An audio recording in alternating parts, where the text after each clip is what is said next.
deals with this. Hello, everybody. Welcome to the first day of our month of Halloween. Today we are joined by Brett, who has a lovely profile picture again this week. Morning, evening. And we have Sam from Life After Life as well. Hi, Sam. Hey, hello, hello. All right. While we're waiting for some people to come in, anybody have any news? What they've been doing this week? I've just been doing sessions basically, and I've been laying low because I'm saving money to fix my car that broke at coming back from Cumber House, and I've got the money now, so I can go and fix my car, so I can get out again. Thankfully, Oh, you good. know. But I have been ramping up the sessions lately, so picked up some interesting stuff, you know. Mm. And Hmm. experimenting around with sound and stuff like that. And it's been very interesting this week, you know. Yeah, definitely. What about you, Brett? What's going on with your new channel, Urban Wildlife? Uh, it's going great, actually. Mm-hmm. Act- It 90 subs this week, which I'm really surprised about. It's growing quite well. Actually, Congratulations. and it turned up again today, believe it or not, on the channel. We've had a rare species turn up in the garden, which is a grey wagtail. Uh, And there's it's apparent back there's, a, again. there's apparently only 38,000 pairs in the entire United Kingdom, and I've got one visiting the garden literally every day. So that's what's been going on. Jazz has been in there a lot. We've been having a laugh. Uh, Yeah. Jazz has been introduced to a Scotsman today and had a bit of an education on kilts and stuff. Or I love the Scottish accent, Yeah, I have to but say. yeah, the channel's going well actually. Good. It's And if keeping me anyone wants busy. the links for their channels, they are pinned to the top of the chat as always, so you can find them there. Yeah, you know, it's growing steadily the last couple of weeks, Hmm. and I think uh, you know, it's kind of it's a very good thing for monitoring wildlife in the UK. A lot of people, the national or the the birds association or whatever you call it. They enc- RSPB. yes, that's it. Yeah, they encourage monitoring birds and stuff, and this is going to be very good for that. Yeah. Yeah, definitely. You know. Actually, it's funny that, like, with the channel that you've got going now, we had, when I bought birdseed this week, there's a little, I forget what you call it, a thing you scan and it takes you to a website, and they're actually doing a Q bird code. count over here in Australia. Yeah, Q code. Yeah. Um, yeah, they're doing a bird count over here in Australia too. They're asking people to sit for an hour at some point over the next, month Hmm. and just see how many birds you count and what species they are. I thought that was quite cool. Yeah. Yeah. They So, do it over. They do it over here occasionally, and there is. I think it's connected to the RSPB. That they do it's an ongoing thing where people who've got channels and do a lot of spotting and stuff actually submit an Excel spreadsheet every week, every month to them with what they've seen in the gardens and stuff. yeah, that's a great idea. Do you know? It's a type of channel if you just want to sit and relax and watch things. You Hmm. know. Yeah, Yes, yeah. that's what I love about it. To be honest with you, Sam, because when you do the paranormal stuff, you have to put a lot of effort into it. And I ain't saying there ain't a lot of effort in the bird channel, but you ain't got to sit there and keep talking all the while. You can just sit in chat and talk when you want to. And if I've got something to do here, I can just switch it into music mode where it just plays some nice relaxing music, and I can just leave the stream going like it actually is at the moment. The stream's Mm, actually live now until it crashes, but for now it's live. That's the main thing. yeah, that is the main thing. It's good. All right, now we've got a few people in here. We can kind of start our discussion for today. Now, I know that Sam said earlier that Sam doesn't watch a lot of horror movies and that, so she's going to try and give as much input as she can into this. But even if we don't watch a lot of horror movies, I'm sure that we've all heard through news or other sources that sometimes when there are movies being made in Hollywood, sometimes there are strange things that happen. So we're going to kind of run through a few of those and discuss whether we think that maybe they are linked to some kind of paranormal activity, or whether we think that maybe it's coincidence, or Mm-hmm. and it's only our opinions, it's not fact. Yeah. Yeah, Um, and there could be another little twist on it. You know, the mhm. the film company themselves could have something to do with some of these goings on and that, and that's what I discovered this week. I was going to do a write up, but I actually didn't get very much sleep this week, and I studied the best I can, but I couldn't do a horror film. But there's information that I have that kind of ties into it, if you know what I mean. Mm-hmm. Yeah, I know what you mean. You Yeah, know? yep. So if you guys want, I can start with one, and Mm-hmm. we can kind of go from there. One of the oldest that I could kind of find for me was The Omen. Right. So when they were filming The Omen, apparently there were a lot of strange things that happened with the cast and crew. Mm-hmm. So I'll just read this and go through a couple of them. Uh, Let me go down. Hang on. So, if anyone doesn't know the plot of the story, it's pretty much about how these couple have trouble having a child, and then eventually they have a son who is the Antichrist. Yeah. They adopt the So, Antichrist. yeah, what was that? They adopt the Antichrist.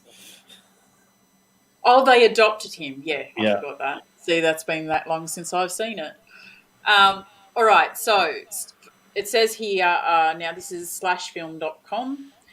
For starters, the person responsible for training and handling the baboons that were used during the zoo trip in the film Mm-hmm. um, was actually mauled to death by a tiger the day after they shot the scene with the baboons.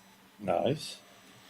There was one scene where there was a couple of Rottweilers that were used. Apparently, the Rottweilers went absolutely nuts during filming, and a few people were hurt. And it was only this one scene during filming that they actually went crazy. Mm-hmm. Um, so, actor Gregory Peck and the film's own writer David Seltzer both flew in aeroplanes on separate days, and both of their planes were struck by lightning, which Nice. is apparently a bit of a common occurrence, but not so common that they both their Yeah. planes. Yeah. Um, what else? Peck had another um, what do you call it? Brush with death when he was supposed to take a flight, and at the last minute he cancelled the flight. The plane actually crashed. Everyone on the plane died. And when the plane actually came down, it hit a car which had the pilot's family inside of the car, and they died as well. Oh my God. Yeah. Very hard to explain that one away. Yeah. Yeah. And the last strange occurrence, which was probably the worst, one You're freezing, on the Julie. design of. You'll need to Am I? repeat that. Yeah, you'll need to repeat that last one. All right. So, one of the special effect workers that worked on the film helped to create a thing that, give the illusion of someone was beheaded in the film. Mm-hmm. And they got into a car accident in real life where their wife was actually beheaded in the accident. Ouch.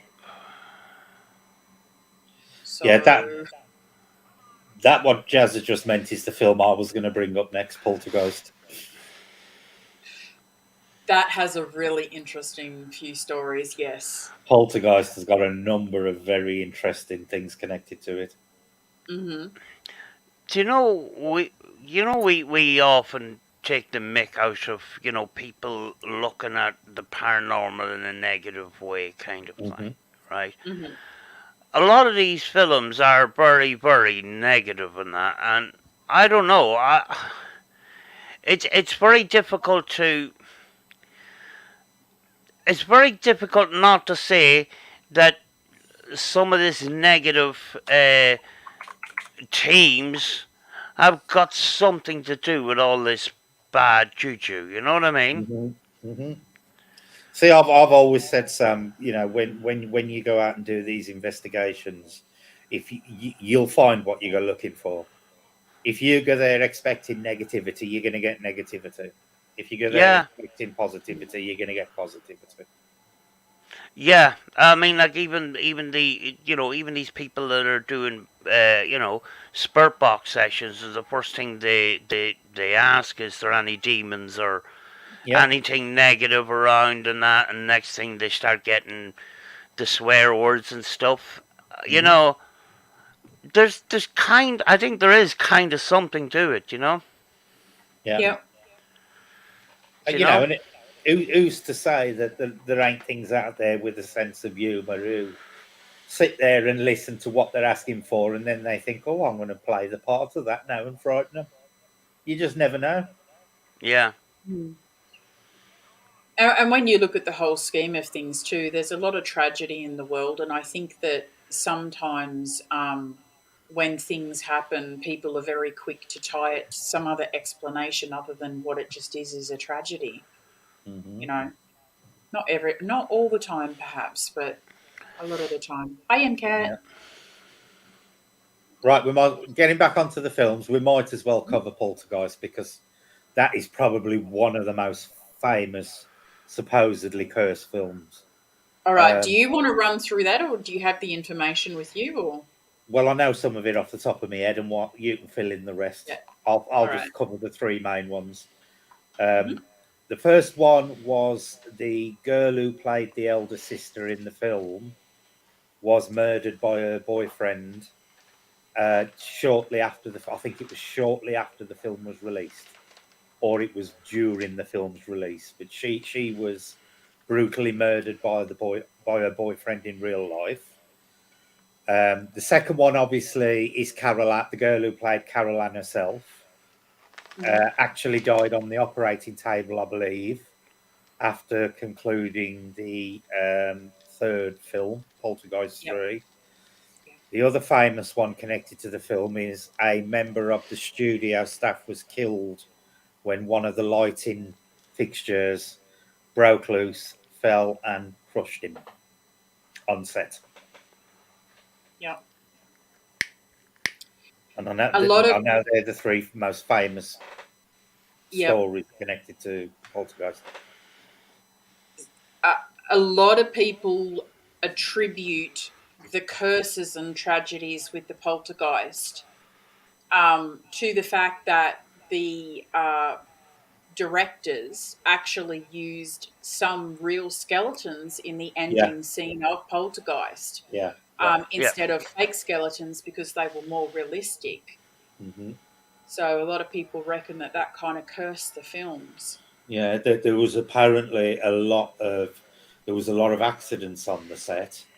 There was a Yeah, lot of what they considered bad luck, and I believe a lot of the crew have passed away at young ages and for really strange, they've had really strange causes of death. the old lady as well. She passed away. I've got okay, that's the eldest daughter. Okay, the Mhm. fellow who played the minister He in was he or was dying of so-called cancer. minister. He was dying of cancer during filming. He was terminally ill during filming. Yeah, and that's from the second one, isn't it? Yes, there we are. Mhm. He has Second got to one. be one of the most creepiest characters I've ever seen in any horror film. When he sings that song, "God is in His holy temple," it freaks me out every time. He has Yeah, got to and be then one of this. he's got to be one of the most menacing characters without actually doing anything. Menacing. Hi, Stephen. And then the scene with the worm in the tequila bottle and the Hmm. worm comes out. Hmm. Oh, that Hmm. used to give me nightmares. Yeah. That scene. And so the Native American fellow as well, Will Yeah. Sampson, Yeah. passed away due to post-operative kidney failure following a heart and lung transplant. Oh, I That didn't was know that. after not long after the release of the first Poltergeist movie. So that was another I one. didn't even know that. But I know there's a lot of the cast actually died under really strange circumstances, and Caroline herself, the young girl, she died by being misdiagnosed with some kind of bowel problem, I think it was, and Yep, she died under the knife, I believe, on the operating table. yep. Uh, I'm just reading through these other ones.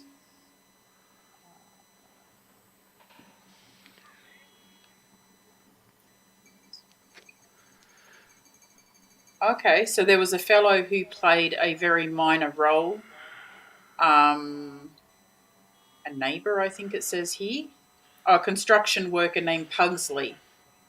Hmm. So this gentleman, um, there was someone on the run after a violent altercation with his mother's ex-boyfriend. He randomly came across Perryman's home and killed him because he wanted to steal Perryman's car. Jesus. So yeah, Must that's have quite. must must have been a good car. I'll tell you Must what, have it been must to have kill been. somebody for it.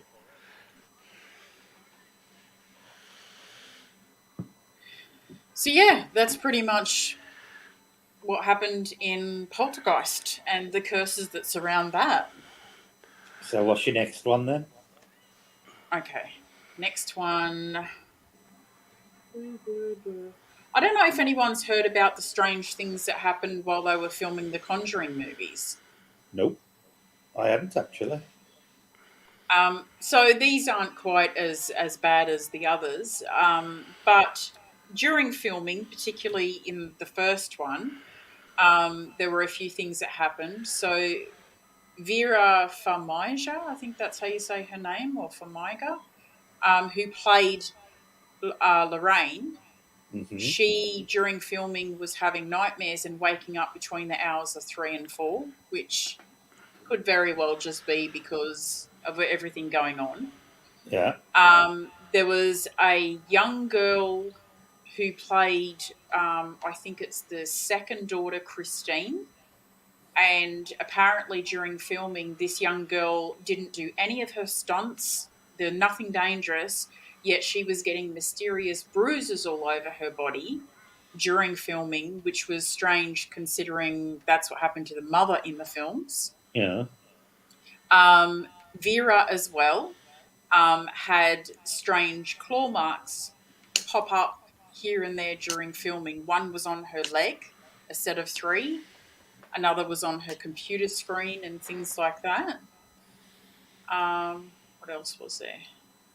Oh, the setup for the artifacts room in the Warrens Museum. Now, we know that like all the stuff on the movie set was fake, but things used to move around and all of this during filming, even though nothing really haunted was there. So, yeah, That's a bit of an odd one. yeah. So, it's weird. Do you know? I was wondering. Like, I don't watch these films and that. Were some of these films kind of were they old? You know, what time span are we talking about? I think Because Poltergeist was the 80s, wasn't it? It was. I think The Omen was 70s and 80s. Yep. The Conjurings are recent; they're 2000s, aren't they? Yeah, they are. Yep. right, the reason I asked is yes, there is a lot of strange things happening, but we still have to keep in mind too that some of these filming companies actually treated people very, very badly. And Oh yeah. I'm going to give you an example later on, but just keep that in mind. People are not, people that were brought onto sets as actors and stuff like that, they were often just treated as money making machines. That's all. And whatever happened to them, sometimes they were treated quite badly. You know, Yeah. but I'm not discounting some of the very strange things coming that went on, but there was also that happening as well. You know, Hmm. Mm, just to keep that all in mind as well. Yeah. You know. mm. Yeah, definitely. Um, Melissa said, I refused to watch The Exorcist at night with The Conjuring was based on a true story but scary. See, a lot of people don't realize either that the Conjuring movies, a lot of what went on in the Conjuring movies is not actually fact. I mean, if you look at the real story of the first This Conjuring the second one particularly is inaccurate. and the first one, Yeah. when they actually went to the Conjuring house, Amityville House. yeah, Lorraine and Ed, when they went to the house, um, no, the first Conjuring was about the Conjuring house in was it Rhode Island or something? Oh, was it? I thought the Yeah, it first was. one was the Amityville one. No, no, it wasn't the Amityville. It was the Conjuring house. I can't remember the location, but when they actually went there Hmm. and heard all these things going on, they're like, okay, well, let's do a séance. So they actually did a séance with Carolyn and her husband in that. And Hmm. during the séance, Carolyn was thrown across the room and knocked out, and they thought for a second she was actually dead. And Yeah. then they were asked to leave, and they had no more to do with the Conjuring haunting. Hmm. It was Uh, very, very. It was very similar with the one connected to the Enfield ghost poltergeist exactly. haunting over here in England. They actually turned up to that house totally uninvited. They weren't even invited there in the first place. They just invited themselves. And the guy who was leading the investigation for the Society for Psychical Research over here basically got a little bit peed off with them and asked them to leave after about 3 hours. From what I've read of the reports, they were only actually in the house about 3 hours maximum. There was none of this Mm, singing with the guitar and them doing this, that, and the other in the house. They went mhm. in. Morris took offence to being there. Morris Gauss, who was the investigator in charge, there was a bit of professional jealousy went on, and they were basically asked to leave. So Yeah, they were in their house for a total of about 3 hours maximum. yeah, yeah. A lot of it's hyped up for Hollywood. Yeah. Yeah, definitely. All right, I'll just have a look and see what I have next.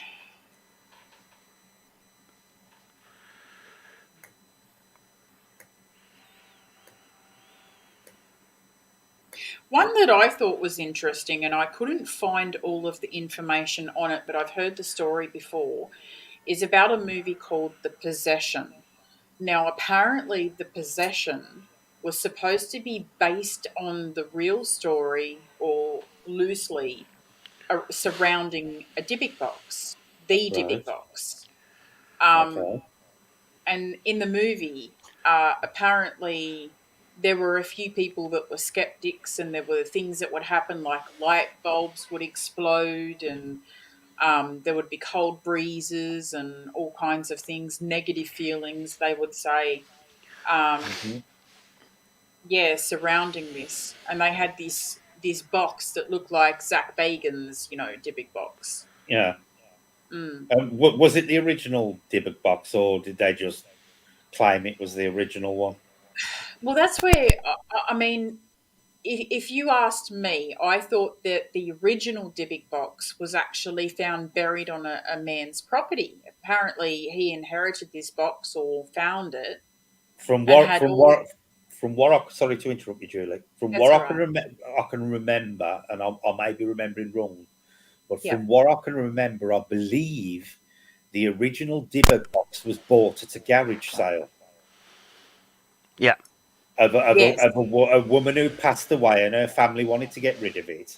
And apparently he bought the box, took it home, had some nasty um, experiences with it to the point he buried it in.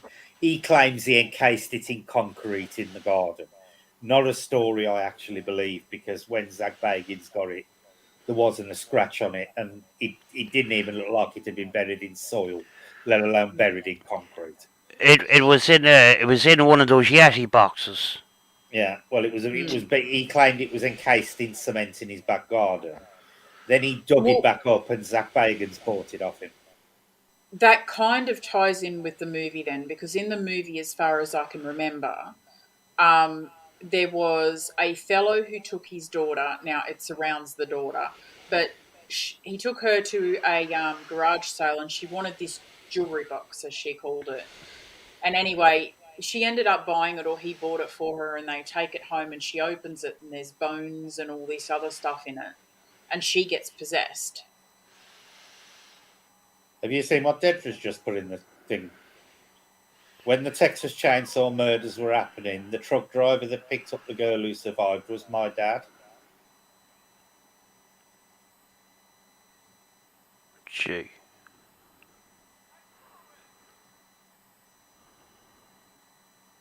What was his name, Deidre?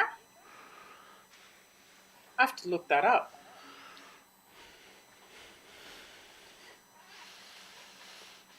In fairness, there are a whole bunch of horror films that have just the most hilariously terrible acting in them and the mistakes. I mean, I'm one of these people Oh that yeah, sits there and I'll be like, they didn't have that a minute ago, or that's yeah, changed, yeah, or yeah. I'm exactly the same.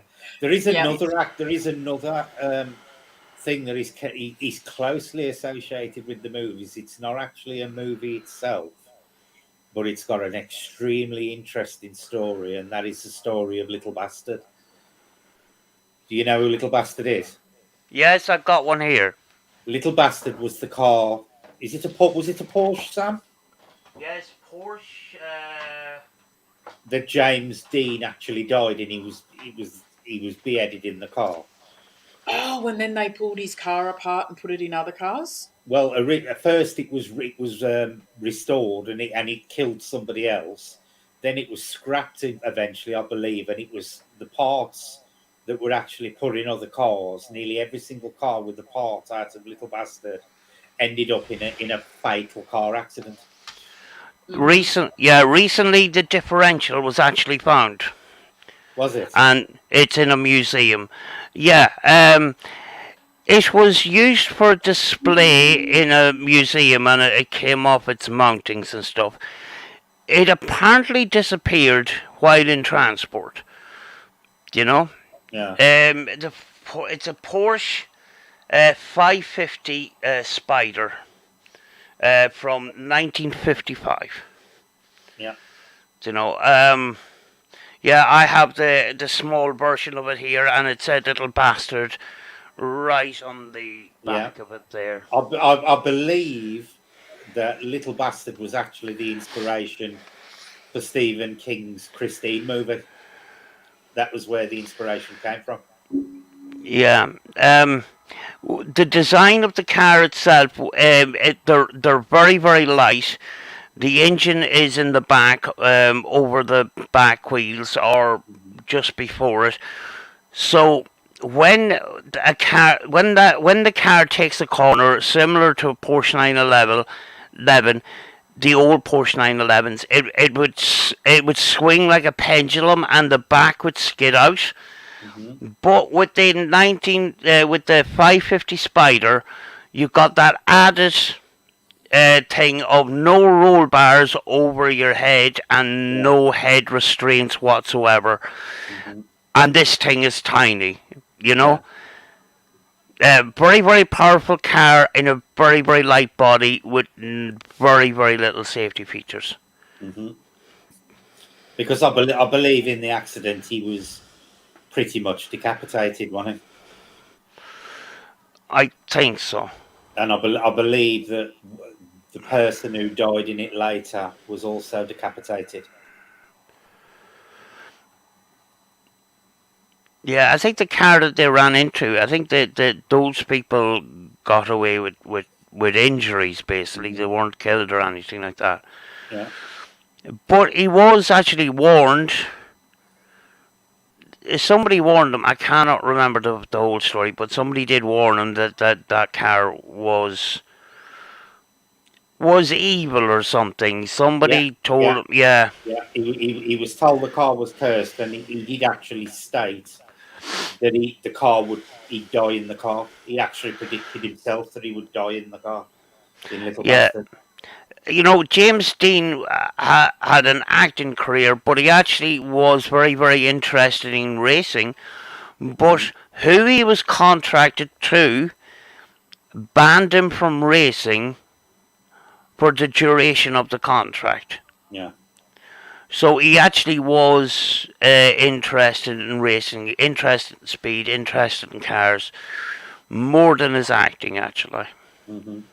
You know, so when you're contracted to a film company, they can put restrictions on you for the duration of the contract, and one of those restrictions was no racing. Because if he died in the middle of filming, all the filming that was done so far, which would cost millions, Hmm. would be a waste of time because they would have to replace the character. Hmm.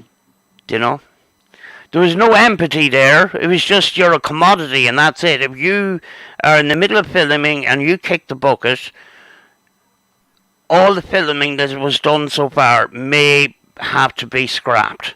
Yeah. Mm. And that's wasting money. At the end of the day, it was all about money. It wasn't about people.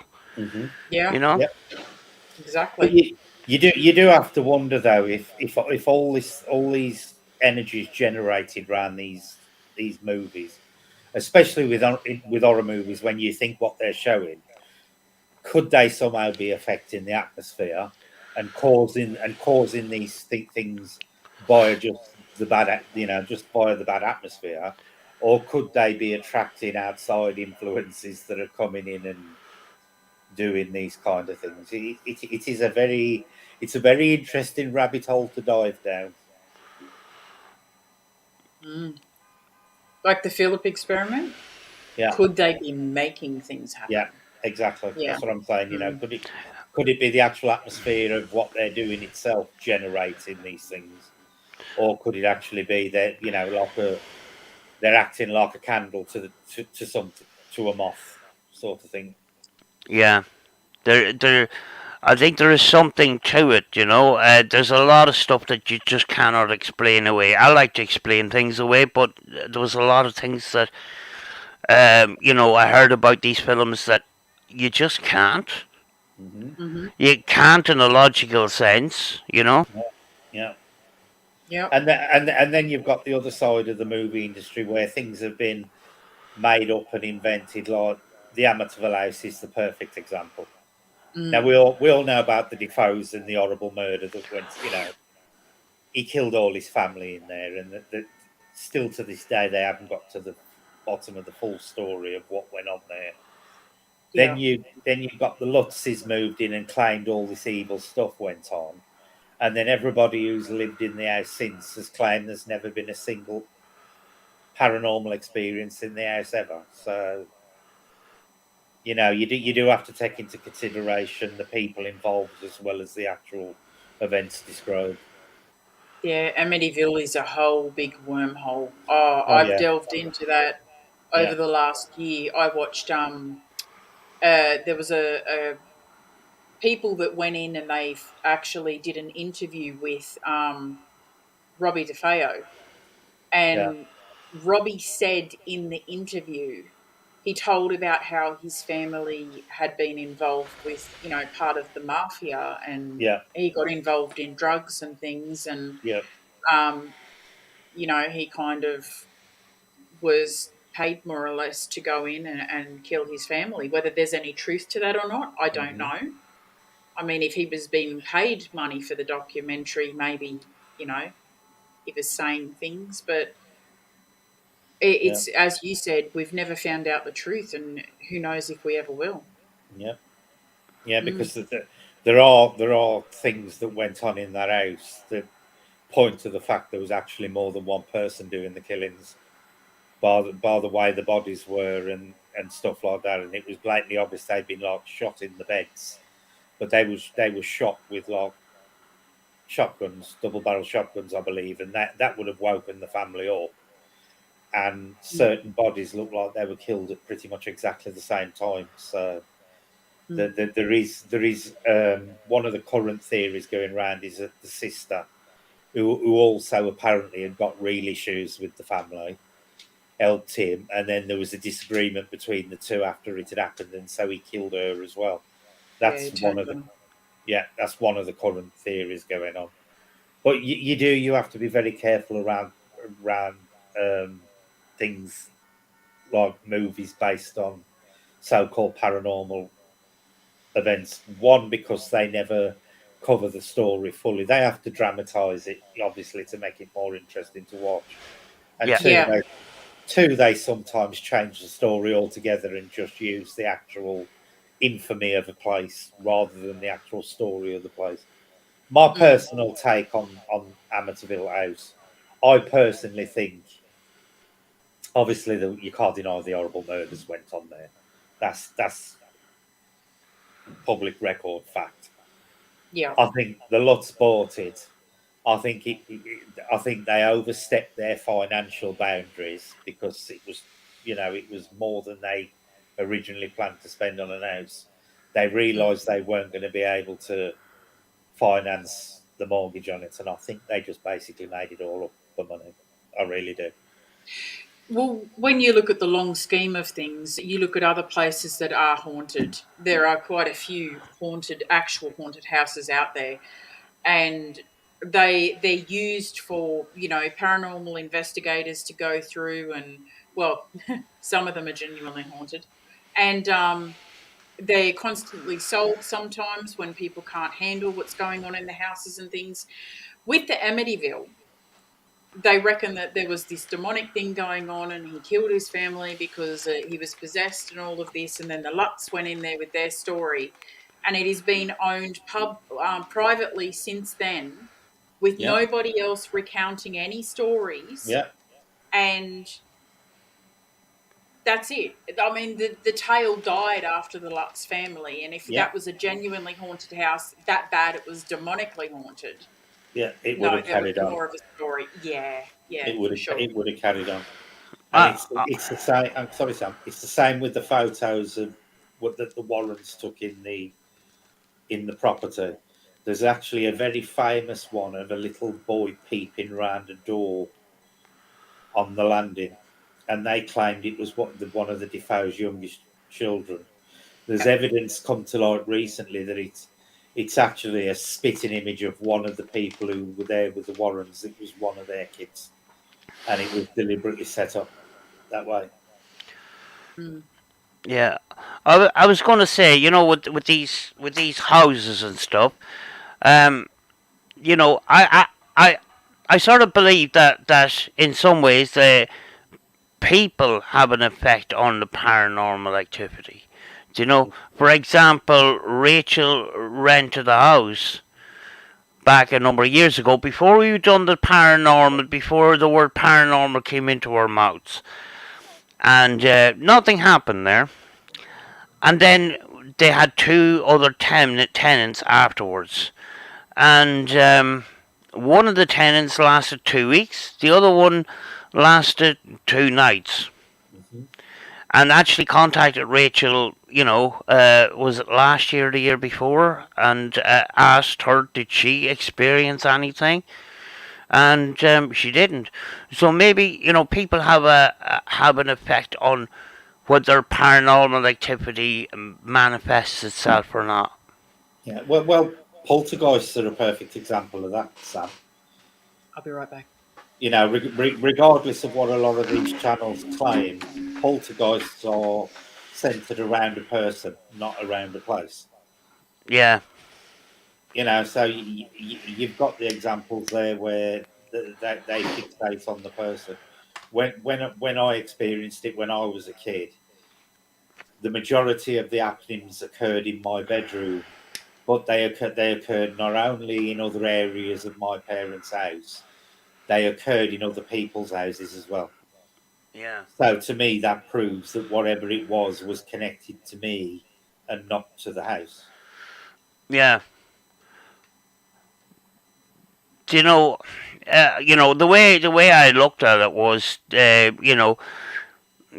paranormal energy probably did exist in it, but they had no reason to make themselves known on front of Rachel. But these other two people, yeah, Yeah, because there was tables, heavy couches, armchairs moved around the sitting room.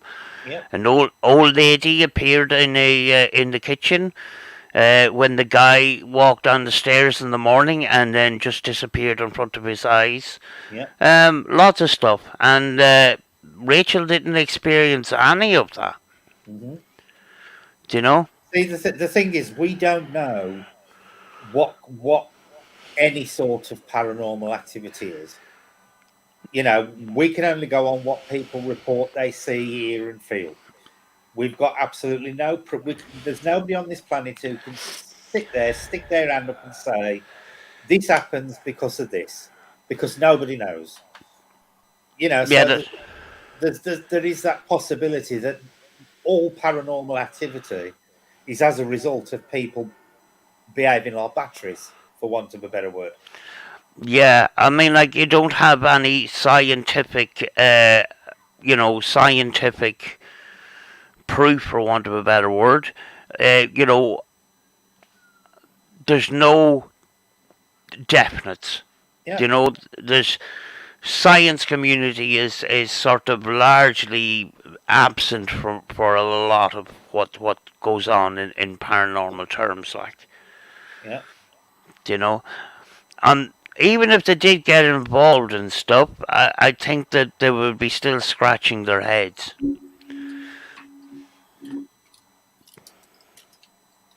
We heard the tinkling. I didn't go to the toilet. I checked the fire and made a drink. Yeah, yeah. You're lying. Don't claim it was the kettle. It was the kettle. Tinkle, tinkle. I But yeah, read that too the other day, Andy. but yeah, until if ever we get any proof on what causes any type of paranormal activity, you can't say with any certainty what is causing it or if it's being caused. We could someday find out that everything that everybody's ever put down to paranormal occurrence actually has a very natural explanation. It's just we don't know it at the moment.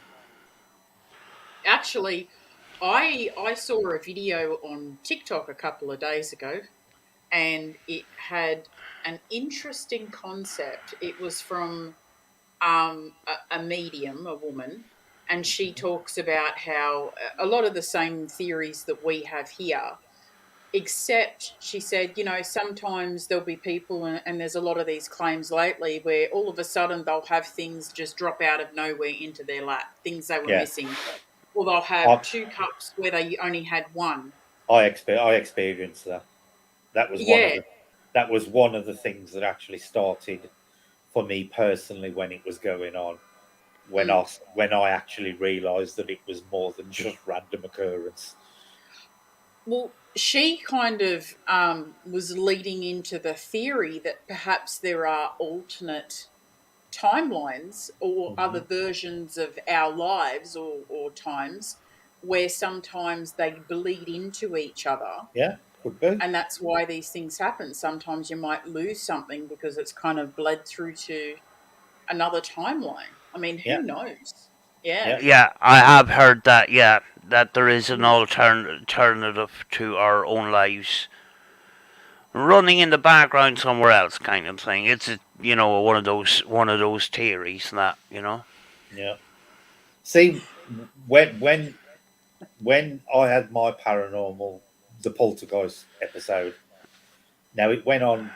I think it was just under 8 months altogether. And that started off really, really innocently. To be things like books would just suddenly fall over on a shelf for no reason, and you put them down to some. I must have caught it when I walked past, or the book weren't stable, or whatever. It then ramped up to larger things. But by this point, I'd started to sense that there was something in the room, especially on a night. I used to get to bed, and the room would feel perfectly fine when I was first in there. And I used to spend hours in there in the day as a kid, on my computer, because my computer was in there and everything. And the room itself, I never got a bad feeling from in the day. And to be honest with you, I didn't at night either. It weren't like a fear of the dark kind of thing. And then it would suddenly, the atmosphere, it'd be like somebody had flicked a switch, like somebody had flicked a light switch in the room, and the atmosphere, it wouldn't be a gradual change. It would go from being totally normal in there to being totally oppressive. And then the shit would start. Mm. I had things happen at night, but the worst of them actually happened during the day. It was broad daylight. Like I say, it started off with books and things falling over. It then graduated the one day to I was sitting on the computer doing something, because I'd got like a cabin bed where you went up the ladder to your bed and the computer desk was built underneath the bed. And I was sitting tapping away on my computer, and I heard what I thought was a fly buzzing in the room. So I turned round, looked at the window, looking for this bloody fly. No sign of it. And then I noticed I'd got mum and dad had had the kitchen ripped out, and they'd had it replaced with new units. And I'd pinched one of the units to put my portable TV on one of the old kitchen units. So my portable TV was on top of this kitchen unit on the floor, and it was actually vibrating that fast. It was buzzing like a fly. So Wow. that was when I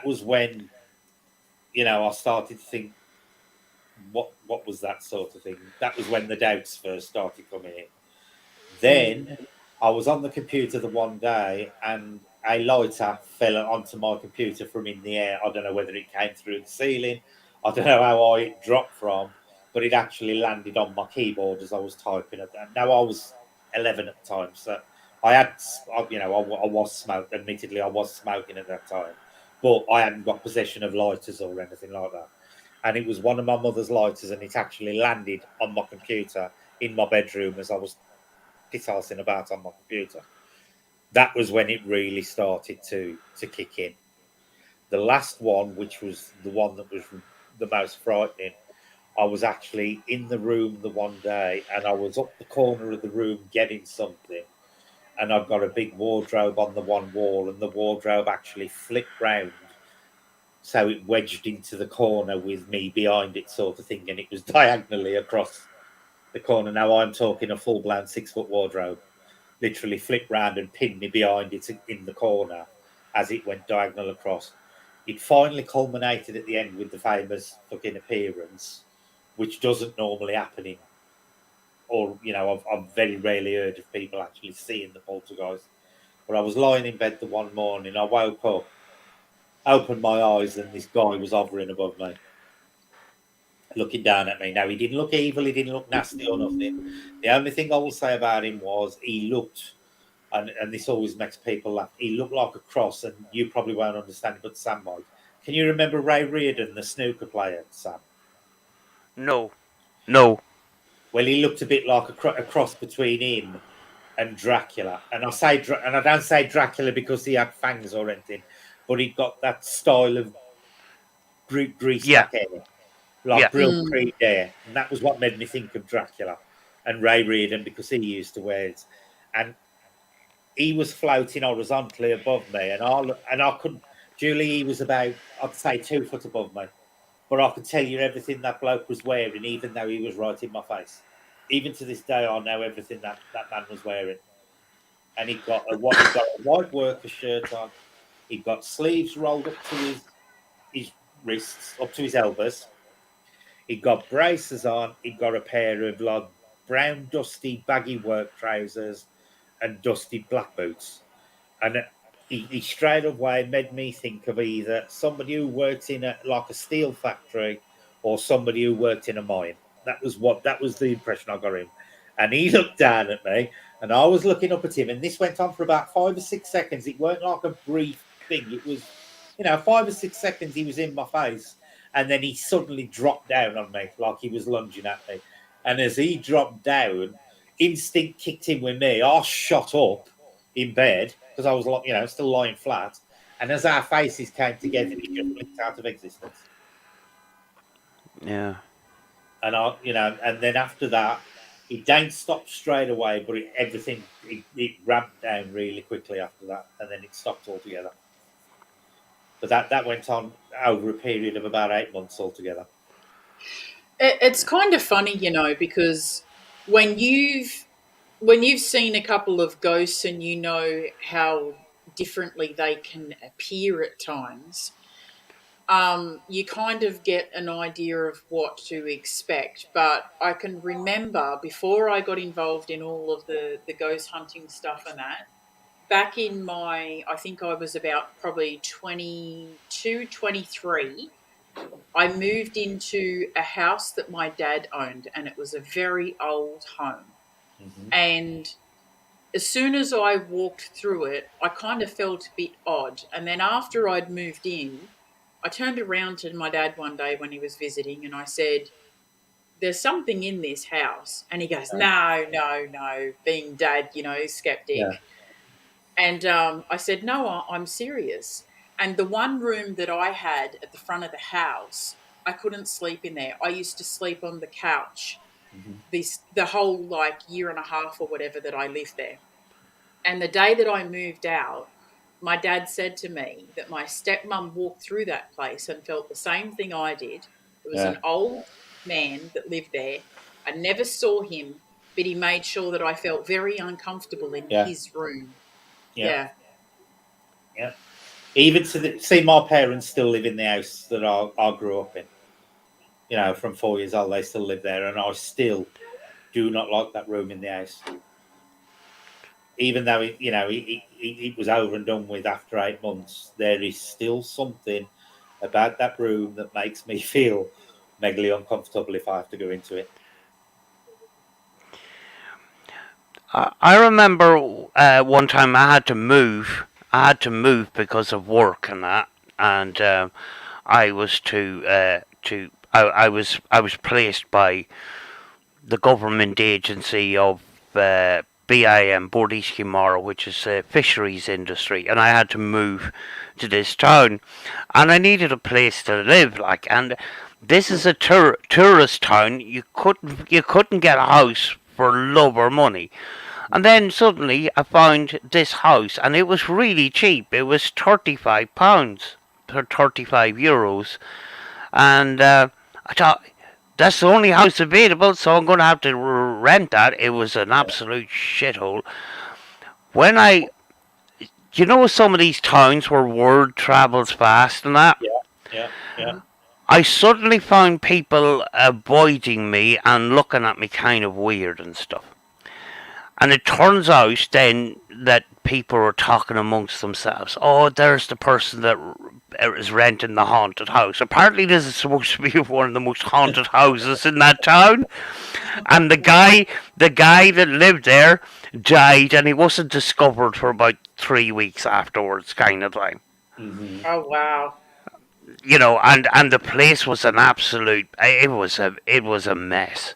Yeah. I mean, the woodworm. The woodworm was, you woke up in the morning and you went to your cupboards and that, and you got this sawdust on your cupboards and stuff like that, where the woodworm was drilling. Yeah. And, stuff was falling apart and stuff like that. Next thing, anyway, my work colleagues were turning up in the middle of the night and knocking on the door and hiding behind trees and playing up with me and everything. And but I never actually experienced anything in it, actually. Mm-hmm. The thing is, I find most hauntings, if you listen to people where the hauntings sound genuine, they are in the most normal places. You know, they're not creepy looking houses or cottages in the woods or anything like that. They're like a 3 bedroom semi on a council estate, where the most convincing cases tend to be. Mm. Yeah, I think most of the hauntings happen in houses where people are living in and doing their everyday thing, like you Hmm. know. The thing is, you get people that say, "Oh, my house is haunted. I'm going to need to get ghost hunters in," which could be the flipping worst thing you could do. Yeah. Because next thing, these ghost hunters are going in and asking, "Are you demons?" and all this kind of crap, and then you know, come out, you pussy, and all this kind of Yeah. taunting them and that, and making things worse. That's actually what I said to the people of Sharon Rectory. I Hmm. said, you're bringing people in every flipping week. You're trying to live in the house. How do you know that some of the people that you're bringing into your house are playing around? I says, I've already seen it on YouTube. A guy turned up with a flipping, what he called a Dybbuk box, which was a box covered in wax, just to make a video. I says, "Do you take did you take his investigation serious?" They said, "Yeah, yeah, because they did catch her good stuff on that." I says, "Well, what's the story with this Dybbuk box thing? You know, don't mess. Be very very careful. This is your home. Hmm. You Mhm. know." The thing is, this is why I've got issue with armchair mediums who sit there and claim, "Oh, we can pass spirits over and we can do this and we can do that." It is complete and utter bullshit, because nobody knows what the process is or if there's even a process. So there's no way they can be performing this service, for want of a better word, for anybody or anything, because nobody on the planet can say they know what happens at the time of death to that part of a person that makes them a person. Nobody knows. I think people like the idea that they have some sort of power. That's exactly what it is. It is Yeah, it's self glorification, and it's said to make themselves feel special. yeah. I think that's exactly why it's done. Mm. Do you know? I'm going to go back to the films for a second. Do you know when I seen your video being set up to go out today, or your stream to go out today, and I'm not in a mental state to research some of these gory horror films and that, Mhm. but it did cure me of a childhood fear. But unfortunately, that fear has turned to a little bit of sadness, actually. Do you Mm. know? Hmm. Because I had I had this horrible fear of the Wicked Witch of the West in The Wizard of Oz It was the monkeys for me. and the monkeys. Yeah. But unfortunately, when I looked into it, the woman that played the Wicked Witch of the West, do you know there's these disappearing acts where the witch is there, there's a puff of red smoke, the witch disappears, and then there's this flash of fire. I Yeah. know what you're going to say. Yep. One of the scenes where the trapdoor is very it's small, and Hmm. that's what happens. She's dropped down through this trapdoor, but the trapdoor on one stage didn't fall down quick enough, and she actually got burnt. She got burnt on the back of her hand. She got burnt on her face, her hair. A part of her costume went on fire. Mm. The film company. What was that? That was my phone. Oh God. The film. The film company didn't even get her an ambulance. She had to ring a friend to take her to the hospital. And then, after some time, the film company was pestering her to come back. And do you know the makeup, the green makeup and stuff? They couldn't put makeup back on her hands, obviously, because she had Hmm. burnt her hands. So they put green gloves on her instead. And there was there was one there was one catastrophic failure after another with this film. The Tin Man had powdered aluminium put on his face, which he couldn't eat. He had to consume through a straw so he wouldn't ingest the aluminium powder. Not looking into the fact that, he was absorbing aluminium through his skin. He got very sick. The lion, he was actually wearing a real lion suit, which was very, very heavy, and he sweated profusely throughout his filming and stuff like that. Every day it had to be dried out for to wear it the next day. And the scarecrow guy, he had this mask where there was marks. It was so tightly on his face that the mask left marks on his face that didn't disappear for months. Then Dorothy, she had to lose weight for this film, and she was taken. They made fun of her for being fat as well. So she was put in a corset that obviously, it can do awful damage to your body. Was fed cigarettes, coffee, and pills. Yep. And eventually Dorothy dies at 40 with a pill overdose. And, some say that it goes back to her mother forcing pills on her as well. So, I mean, like, when you look at all of this, and I talked last night, there's at least, if it happened today, there would be at least 7 lawsuits involved around that whole film itself. But I looked at videos where they titled a curse. All the mishaps that happened was all of the fault of the filming company, where people were not treated like people; they were treated like commodities. Even the dog got more money than actually the Munchkins got. It was paid more money apparently. Okay. Yeah. Apparently as well, I haven't got the original film. This isn't the original film. But there was this rumour that one of the Munchkins had hung himself in the trees and was seen in the background.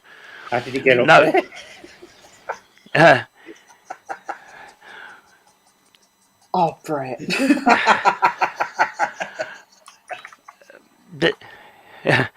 The thing is, the explanation is they took these birds onto the set. But if they took birds onto the set, why did they edit out the original spotting of this so-called possible hanging? Why did they edit it out if they could explain it? So there's still this kind of mystery. Did one of the Munchkins die on the set or not? He hung himself. Oh my God, Brett. He hung himself off one of the lollipop men's lollipops. The Tin Man had an affair with the Cowardly Lion. There's a paranormal rumor that giant metal cats roam the sewers of Hollywood.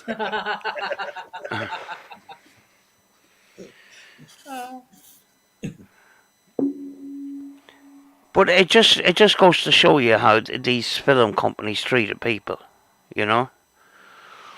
The thing is with Hollywood as well, what you've got to remember is a lot of these lovies are really, really superstitious people.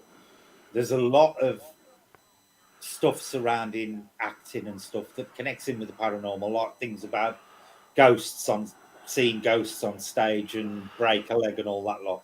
It all connects back to the paranormal, and it makes you wonder, is acting in some way generating energy that causes this stuff? And this is why, there is such a close link between acting and paranormal events. What you're laughing at now? So the wizard's just a crack fiend.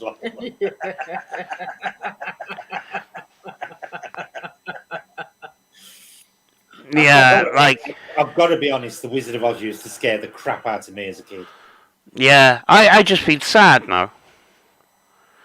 But I mean, like the makeup on the witch was really really scary, and the monkeys and stuff like that. Yeah, But it's kind of turned. I think it's quite sad the way that that woman was treated. There was another actress. Now this isn't connected with a specific film or anything like that, and she was finding it very very difficult to get into Hollywood, get onto a film or a contract or whatever. And she actually hung herself, or she jumped off the Hollywood sign, and is supposed to be haunting that area of Hollywood, up in the mountains where the Hollywood sign is. Who jumped off the Hollywood side? I can't remember the name of the actress, but it was the name of an up and coming actress who was so depressed that she wasn't getting roles and that. Thing is, the day or two after she had jumped off the sign, she was sent a letter saying that she was picked for a role for a film. Yep. And that would have been her big break in that. Mhm. But apparently, she is supposed to be haunting around the Hollywood sign. Mhm. Peg and Whistle. That's right. Yes. Yeah. That's right. That's it. Yeah. Yeah. Didn't that sign used to say something like Hollywood Land? And Yes. Yeah, I just saw that. part of it blew down in the storm, and that's how they just kept it kept it as Hollywood after. Yeah. And you'll notice it's not fully straight either. There's one or two letters that are kind of Yeah, just I think. just Yeah, off. I think it's because of where it is, because it's literally on the side of a really steep hill, isn't it? The sign Yes. itself. Yeah, but that's supposed to be scary haunted. And I think there's a zoo around that area as well. It's supposed to be haunted. All right. Light and Love. I heard the set of The Omen had a lot of unusual events. Yeah, we were talking about The Omen earlier. Yeah, Yeah. but then you've got to ask yourself: was it because the people were aware of what they were filming, and it was psychological? You never know with some of it. Yeah, well, that's where it kind of goes back to the Wizard of Oz theory as well. I mean, if you didn't know that the paint was toxic, or if you kept that hidden, you could turn around and say, "Oh, well, the Wizard of Oz was cursed because it had all of these things happen," but there Yeah. were rational explanations for Mhm. each of them. Yeah. So, Yeah. We could go, outside of horror. You have other films like Superman and stuff like that, where there's just this just list of unfortunate events that happened, and it comes to the stage where there's so many accidents and stuff like that, and you start to wonder, like, is it all just pure coincidence? You would say once or twice, maybe, but when it starts to gather numbers, then you start wondering what exactly is going on. Well, you'd got Brandon Lee in The Crow. He apparently died from a freak accident with a special effect bullet. He went inwards instead of outwards. That there was him. Then you've got Alec Baldwin shooting that camera woman with a gun that turned out to have live ammo in it, and he claimed the gun accidentally went off, and now they're claiming that it was no way that happened. There's a lot of freak accidents surrounding Hollywood and Hollywood actors. And in this day and age, it really shouldn't. I mean, like, there's no sort of reason even to have blank guns now, because Yeah. special effects can deal with the whole lot. The sound, the visuals, the whole lot. All you have to do is hold a prop. Yeah. Pull the trigger and put in the effects afterwards. It's not that hard. Well, I can't do it, but apparently it's not that difficult. You know. Apparently, they might have been shooting cans with real bullets in these blank guns and that. But You you shouldn't have any live ammunition on a film set whatsoever. oh, absolutely not. But this day and age, You don't even need. You don't even need. You don't even need blank bullets. You don't even need blank bullets. You don't need that sound. You can put in Yeah. that sound. You can put in that visuals coming off the barrel of the gun. It's not that hard. You know. Hmm. Couple of people just asked about The Shining, so I'm just going through and reading The Shining bits and pieces. A 17-week shoot turned into almost a year.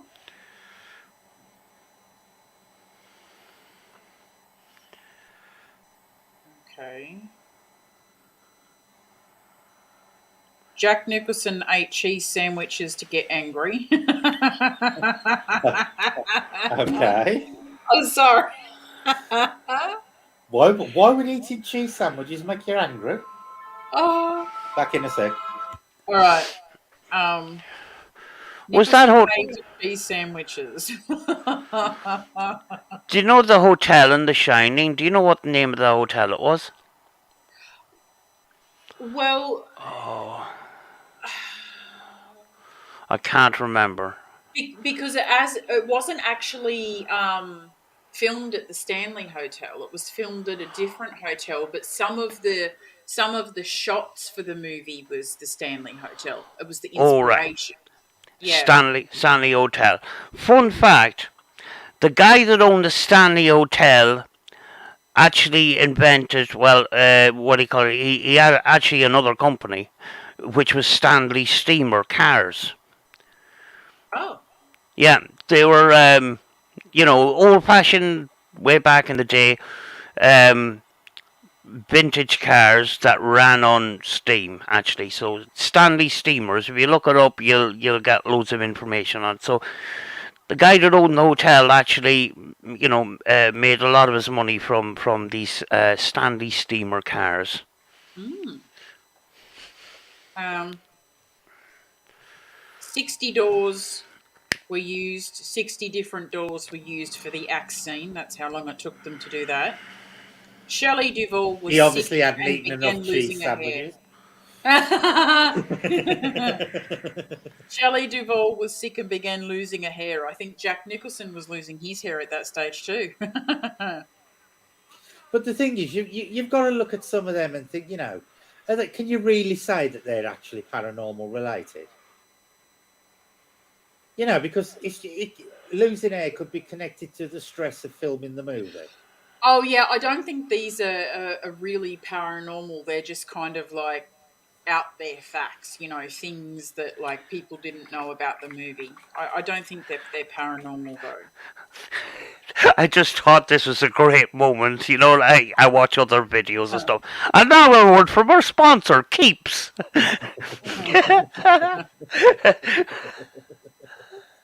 The set burnt down. Don't be like Jack Nicholson.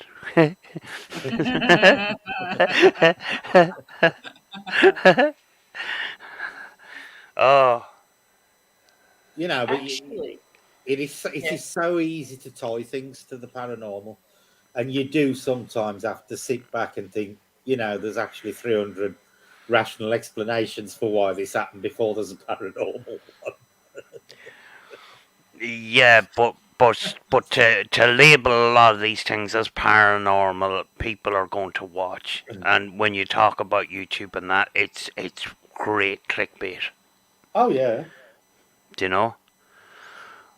I mean, like some people go to really, really big lengths to just get that attention and stuff Mhm. like that. Oh, did you hear the Exorcist movie?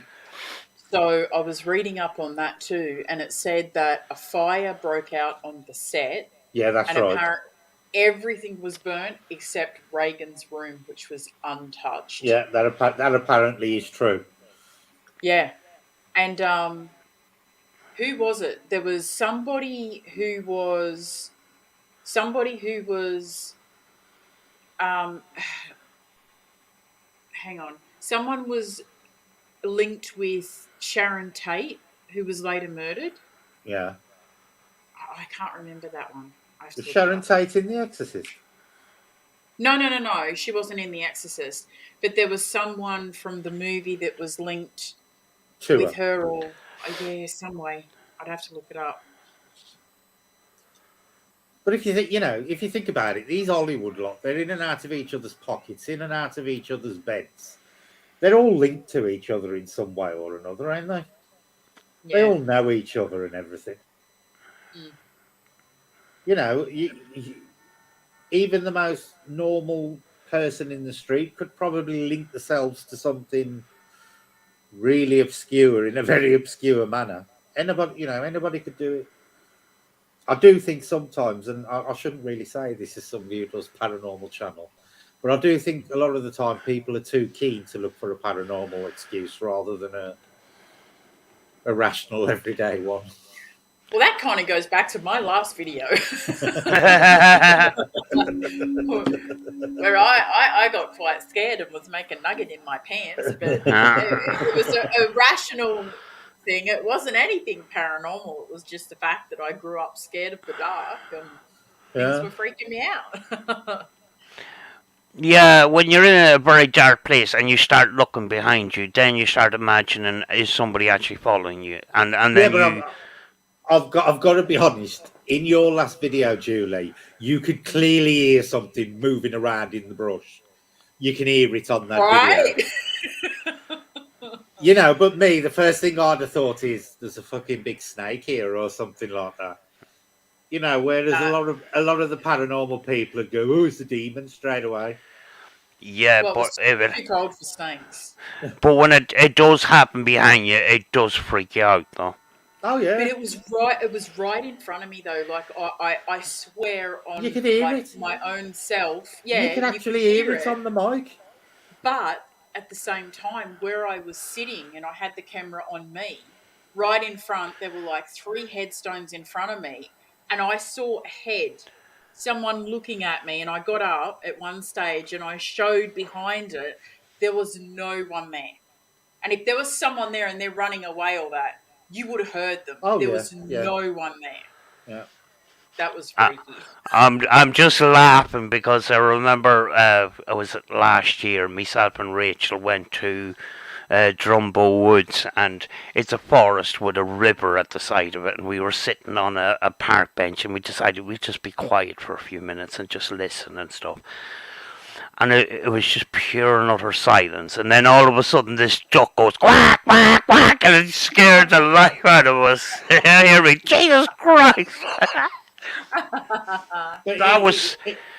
it was the same when me and Jace did the Wombwell Woods video, and you actually hear me say it to Jace on the video because kept hearing this like stick cracking, and then a few seconds later you'd hear it somewhere else, and Jace is like, "What's that? What's that? What's that?" Thinking it's some, and I'm like, "Jace, we're in a wood with fucking badgers, squirrels, God knows what else is wandering around at night. The last thing it's going to be is a mad axe killer, sort of thing. For God's sake, think about the rational explanations before you start getting into the paranormal ones." Yeah. Yeah. Do you know, people are just afraid of the dark. Yeah. It does freak them out. And I mean, especially things that are happening behind you, you kind of get this impression that is there somebody following me or whatever, and you get scared and that, you know. But I'm then, going to. look at how many times have you been in a situation where you've been doing something, you've been preoccupied or whatever, and you've suddenly got the impression somebody is looking at you, right?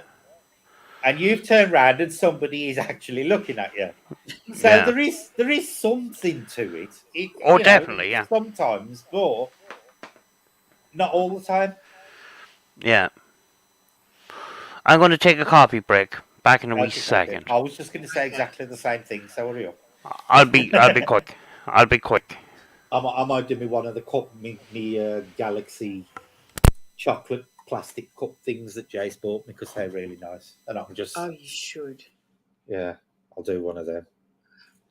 Andy says actor Laura Harrington always felt like someone was going to die on the set of Maximum Overdrive, a fear that was made worse by the near-death experiences several crew members had, as well as the hurricane that hit during production. What's Jesus. Maximum Overdrive? Is that one of the Fast and Furious films? It's a kind of fast cars movie. I think that was I've made never, in the 80s as well, I I've, think. I've never watched them. They don't really interest me. Car movies. Got to be honest. No, oh, maybe it was 90s. Yeah, I think it was 90s. I kind of have a faint memory of it.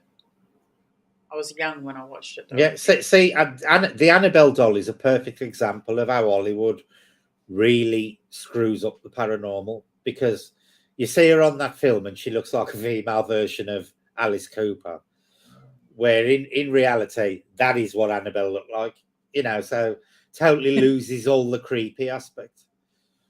That was what she actually looked like. This is a Yeah, little miniature one. but that was how she looked. Could you imagine if they did Chucky who looked like that? It'd be a totally different film. Yeah, definitely. Oh my gosh, yes. Chucky was kind of like the first one or two movies of Chucky was kind of like, ooh, that's creepy because it's new. It Yeah, hadn't been done before. yeah. And then the later ones with Chucky's bride and then the kid and Oh, that, that and you that, see, that one that oh, one where he's having sex with his plastic girlfriend is just gross for all the wrong yeah, reasons. For all the wrong reasons. hmm yeah, they were just there.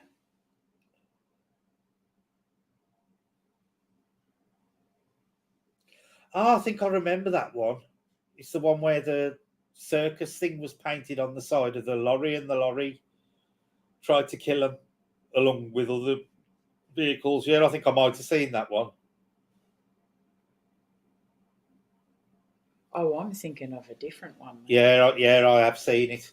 One of the trucks must be connected to a circus, because there's this really horrible clown painted on the side of it, and all the trucks keep chasing. I think I'm in a garage or a diner or something, and these bloody vehicles keep trying to kill them. Sounds like Christine, but it's a truck version of Christine. Yeah, well, it weren't just the one truck; it was like all the vehicles just went, sentient all of a sudden and murderous. Hi, Living Histories, welcome. If anybody wants the links for Sam or Brett's channels, the link's pinned to the top of the chat as well, so you guys can find it easy. Yeah, you can watch ghost birds on the feeders. Ooh, It'd be nice to some see ghost be, children feeding birds. be some crack if you started doing nighttime stuff and you see this ghost coming into your garden. Yeah, I know. That'd be one of the neighbours coming to steal the camera. Yeah. Do you know an interesting thing? You know the third movie with Ed and Lorraine Warren, The Devil Made Me Do It. In the movie, they take something from each of them and put it in their museum, and I can't remember what it was I out don't of the think I've third seen that. one. I don't think I've seen that one. Oh, I have. I can't remember what it is though. It's something that they put in the museum from that house or whatever, right? Hmm. In real life, the item they took from that house in the museum is a toy dinosaur. I don't know why. Oh, that's right. They took the totem in the movie from the Oh, right. witch, but in real life, it's a toy dinosaur, What a surprise. a brontosaurus. What a surprise. But I could sit here today and I could make up a story about, I don't know, my pen. And by this time next month, my pen will be the most famous paranormal item on the internet. That is how easy it is to do it. Mm. It's that easy. Yeah, I mean, like you've got you. I mean, like when you do a channel on YouTube, this is going to be controversial. Very often, you're surrounded by yes people. Yeah, They're not yeah, going to Yep. question you at all. yeah. You Yep. know, and I encourage questioning things, and nobody questions things. And very often, I have to go back where I believed in something in the past, where I find something different about it, and I educate myself about it, Yeah. and my opinion then changes, and that But maybe I mean, like I have done some big mess ups in the past. Nobody's ever questioned it, like Yeah. you Well, know, and I did it. I did it this week, Sam, with Julie in her video when she was using a particular app, and I'm like, and I just put necrophonic, really lol.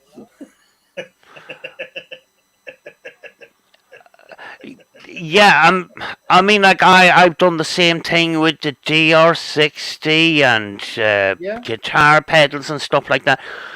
But you've got these other people that actually won't try any of these things, and then just put an opinion out because it's a common opinion, or watch other people's videos on it. The best thing to do, when forming an opinion, is try things out with yourself first. You yeah, know, yeah, you yeah. know, Well, and I think people who watch paranormal channels have got, have got as much responsibility as the people who actually do the channels to question them. You shouldn't blindly accept what people put. oh, absolutely. And sometimes you got these controversial people, and they do certain things, and because they're controversial people, what they're doing is wrong, basically, in the eyes of the people that hate them, sort of thing. When nobody is 100% wrong, you know? Yeah. Sorry, I was laughing at Jack. Jack said his underwear's haunted after Taco Bell. I said mine too, Jack. They make strange noises.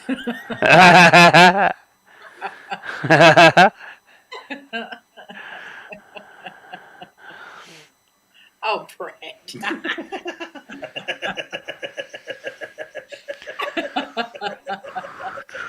Oh, Andy sold his haunted nail clippers. Good job.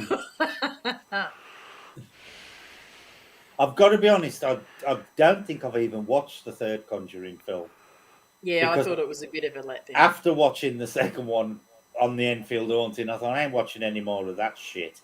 It ain't even relevant to the topic it was supposed to be covering. It was good for Hollywood, but nothing like anything truthful. I've got an haunted toenail that needs haunted clippers. Lol.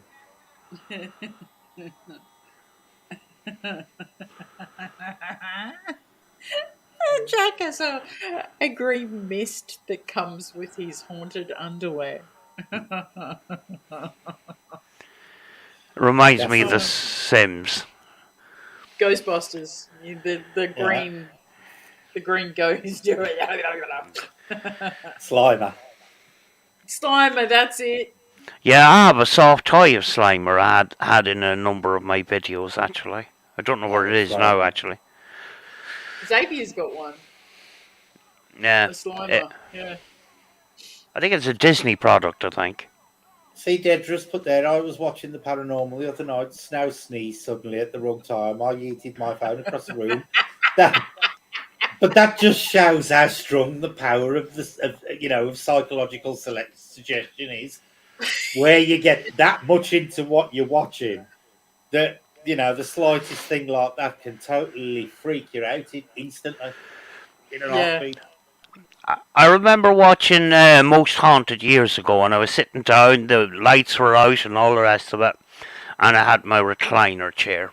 And when you have the recliner out, you can actually see under the chair. And sometimes my dog goes in under there, but I didn't realise that my dog was actually in under my chair. And if anybody's familiar with Most Haunted, Yvette Fielding has this weird habit of flipping screaming without any warning. Yeah, but it's And so I was entertaining, Sam. and I'm sitting there with a really hot cup of coffee. I'm sitting back, I'm looking at this, enjoying the show, and just exactly at the time as Yvette screams, my dog scrapes underneath the chair. My Oh. my cup of coffee goes flying up. It goes all over my face. It goes right across the ceiling, up the wall, and that. And when I got up off the chair, there's an outline of myself on the back of the wall where the coffee actually, went on me and not on the wall. And there's this silhouette of my head at the back of the wall and that. The next day, I tried to clean up and that, and I had to repaint my sitting room, and I was cursing vet feeling up and down that whole day, having to get out and get the paintbrush out and repaint my house. Yeah. Well, it was like that night I scared Jace when he was on top of Convicts Bridge. And that was all suggestion. Honest to God, it was all suggestion because, and I set it up, Julie. I did tell him the truth about, there is reports that there's poltergeist activity up there and stones get thrown around. That is true from reports of other people, right? So he clambers up the bridge on his hands and knees, like this, like he can't climb or anything. Took him like 10 minutes to get up 30 foot of bridge. He's on the top, and I could hear him babbling away, so I picked the stone up, threw it up the top. I kid you not, that bloke came down that bank like a goat on steroids. I kid you not, he never missed a footing all the way down. And he was going that fast at the bottom. There's a barbed wire fence. He had to grab the tree at the bottom. And he was going that quick, he swung round it, clinging to it by his arms. I honestly wish that night I had recorded it.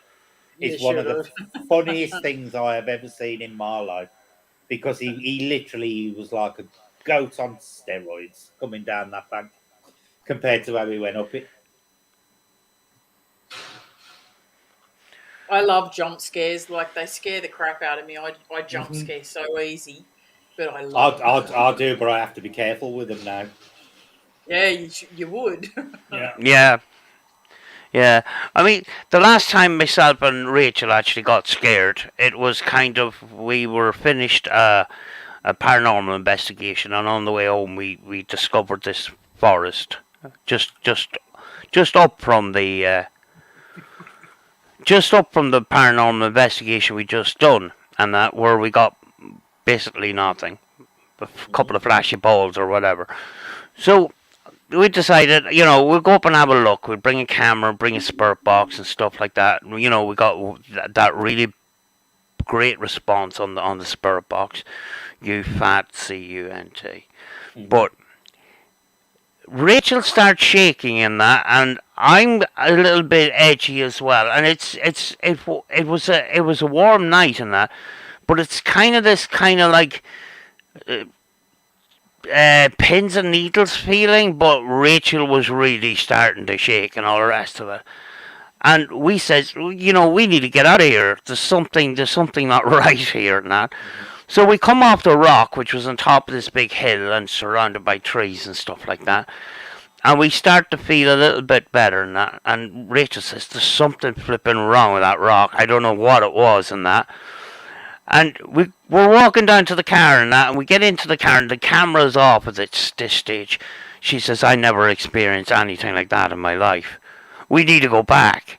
She's shaking and that, and I would go, yeah, but we'll not go back next week. We'll wait a little bit, that kind of, but we need to go back, After you get over that initial fear, it's like an adrenaline rush. Mm-hmm.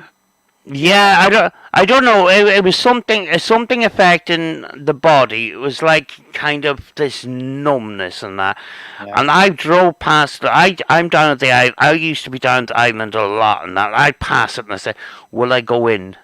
Will I go up there on my own?" And I go, "Nah, I'll wait till Rachel, because there's something just. Yeah. I don't know what it is. It wasn't right." But it was just funny, our reaction. We were trying to get ourselves back together from feeling awful, feeling sick and that. We need to go back, that kind of way. Because, we got something. Now, it wasn't picked up on camera, it was picked up on our bodies. But she was going, we need to go flipping back there. She keeps saying that to this day. We need to go back there. And that little visit, which wasn't an official investigation and that, Rachel says is one of our all-time favourites of all the things that we've done. Yeah. I've been waiting Now, for you to go back.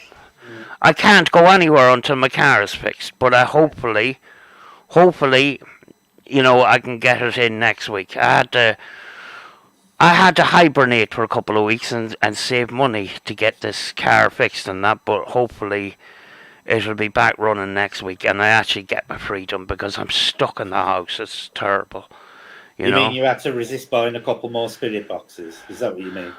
There'd be no spare boxes. Oh, it must have been like murder, Sam. Oh, this it's spending without thinking. That day is over. It's really is. Well, You know. I'll put a poll on the website on the channel yesterday because I want to buy a water feature that's going at the back, and I've seen this water feature. I've got my heart set on, but it's like 330 quid. So Oh Oh, gosh. yeah, so that's going to be in a couple of months' time, hopefully. But I'm going to start saving up for that now. Yeah. I'd be the type of person that would just buy a pump and make the water feature. Get the Well, concrete. that was what I was going to do, but I saw this water feature, and it is exactly what I want for where I want it to go, sort of thing. And I thought, it's going to cost me more than 330 quid to do it myself, so I'm going to get it. But honestly, it's beautiful. All lights up as well on a night, so Yeah. it'll be nice when it's done. It'll backlight all the feeder and everything. It's 3 foot high, 3 foot wide, and 2 foot deep. It's a big one.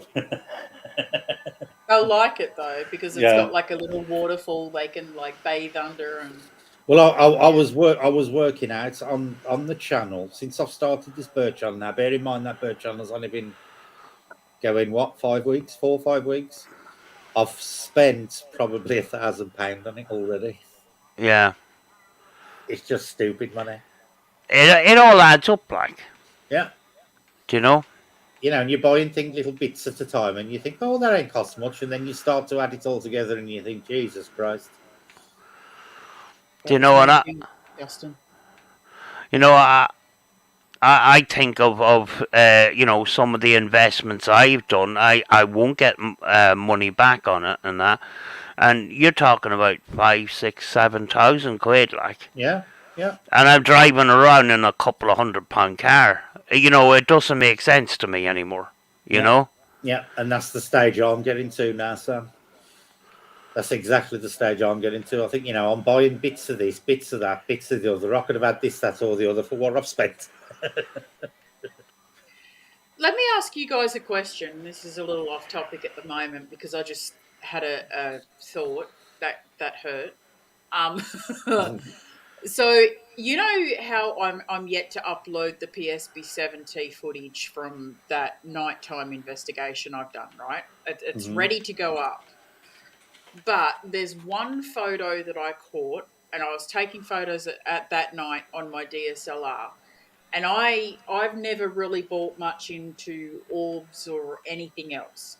But Mhm. there is one picture in particular that has an orb shape in it that is a little bit interesting. So if you were to say, what's your opinion on orbs? And if there was an orb in particular that was going to be considered paranormal, what would it entail? What would it look like? Well, first I'd say post the picture so I can debunk it. Um, I have only ever seen one what I consider to be an orb, and I Hmm. was actually doing a live stream in my living room at the time. I'll never forget it. In the old house, and it actually appeared in my hallway, and I could see it through the gap in the door, and Hmm. it was the size of a grapefruit, and it was the most brilliant electric blue color I've ever seen in my life. It wasn't a tiny little thing; it was the size of a decent sized grapefruit, and it exploded with that. It didn't make any sound, and it was that bright. It actually lit up my living room, my hall, and my kitchen when it went. Hmm. And the odd thing was, 2 days later, Sam saw exactly the same thing in her house. But that's the Yeah. one and Wow. only that's the one and only time I have ever considered that I have seen what I consider to be a genuine orb.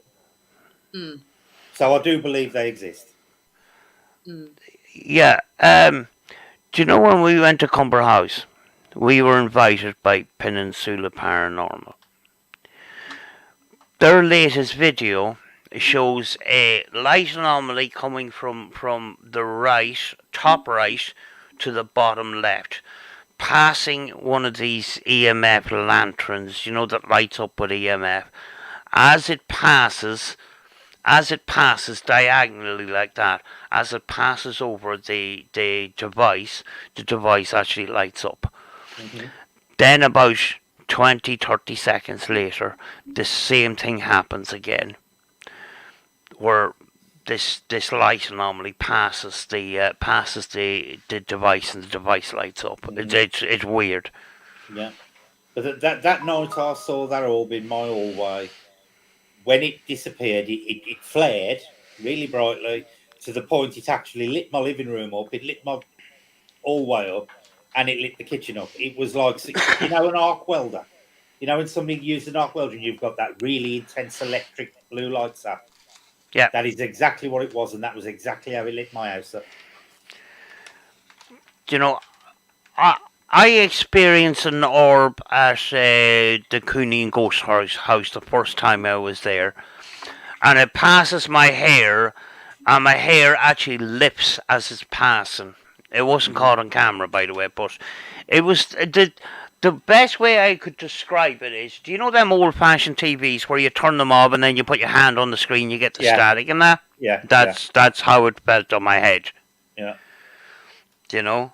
So it's an energy form of some kind, where it's emitting its own light, kind of thing.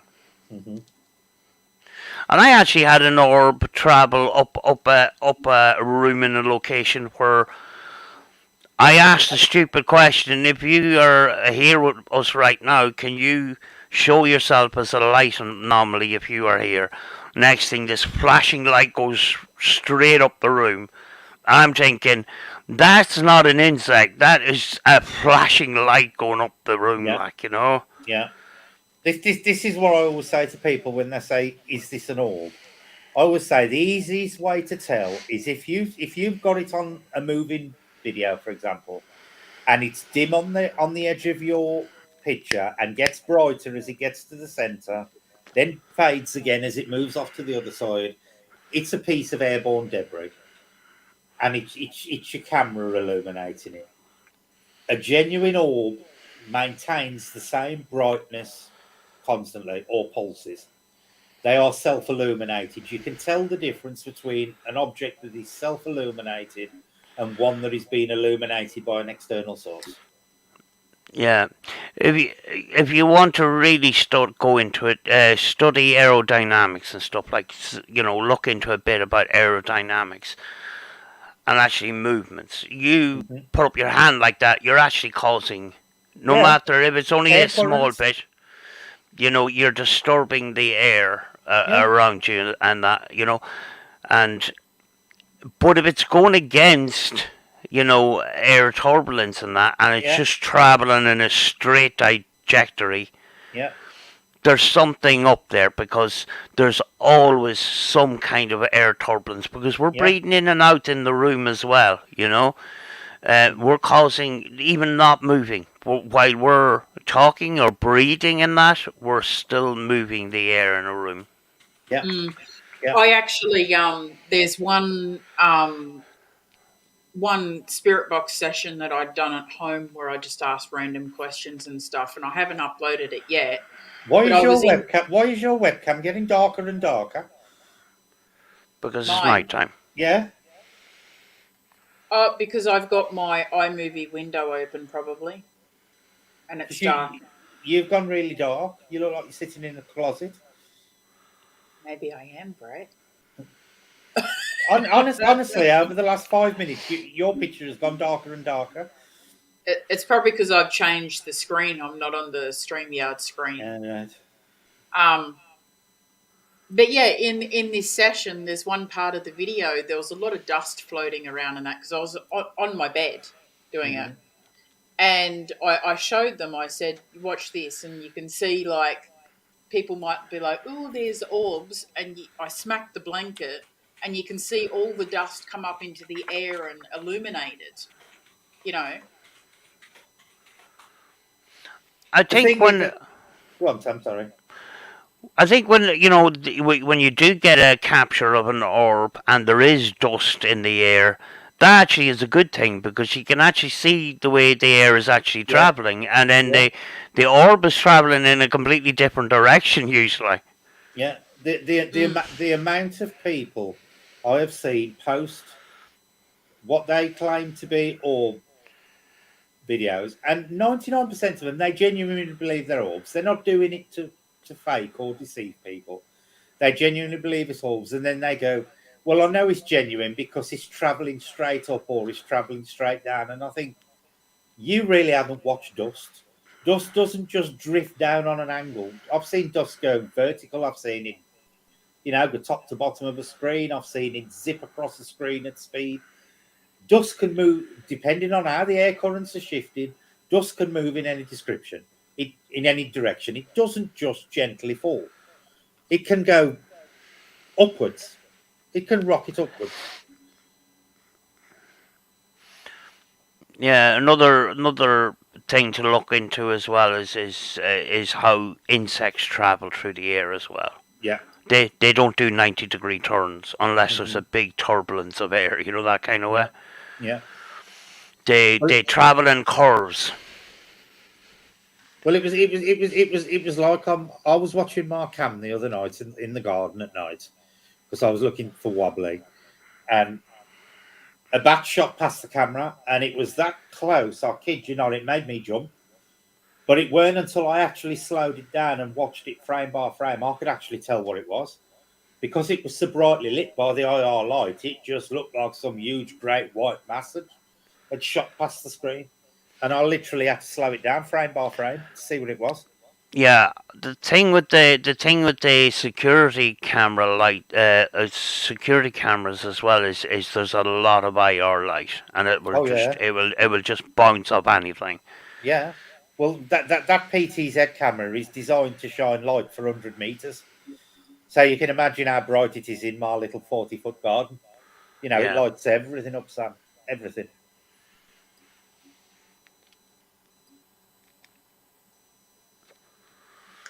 It's all right, Julie. We'll still carry on chatting while you do your web browsing.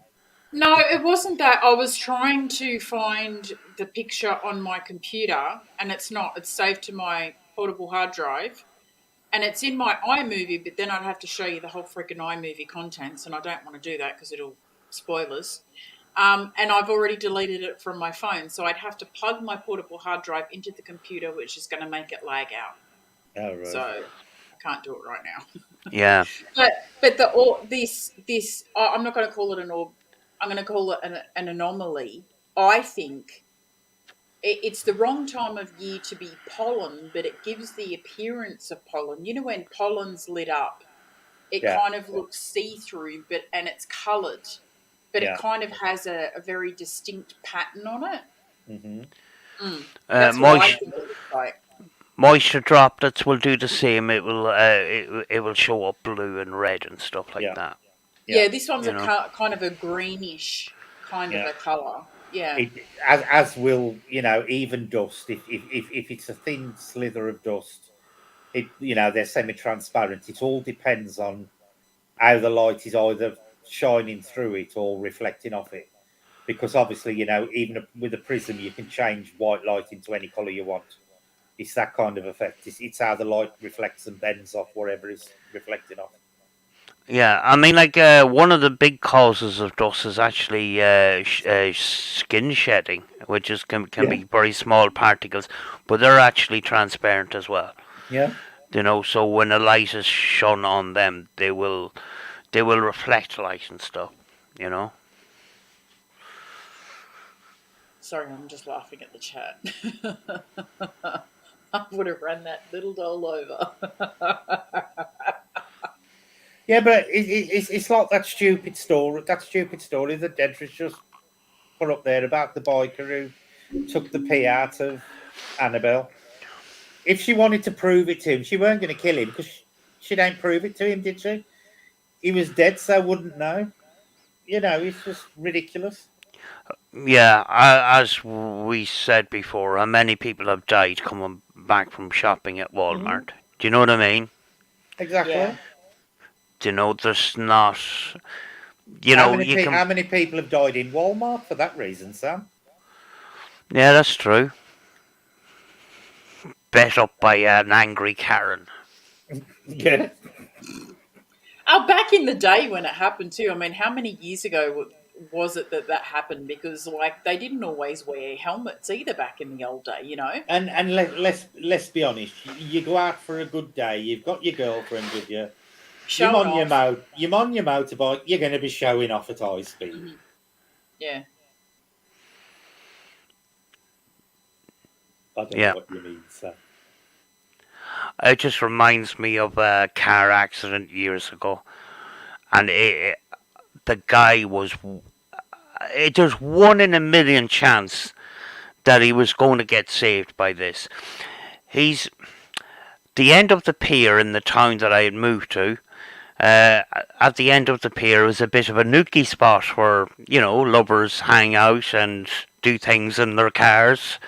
You, you, And you're smiling like you recall fond memories there, Sam. no, that didn't happen to me.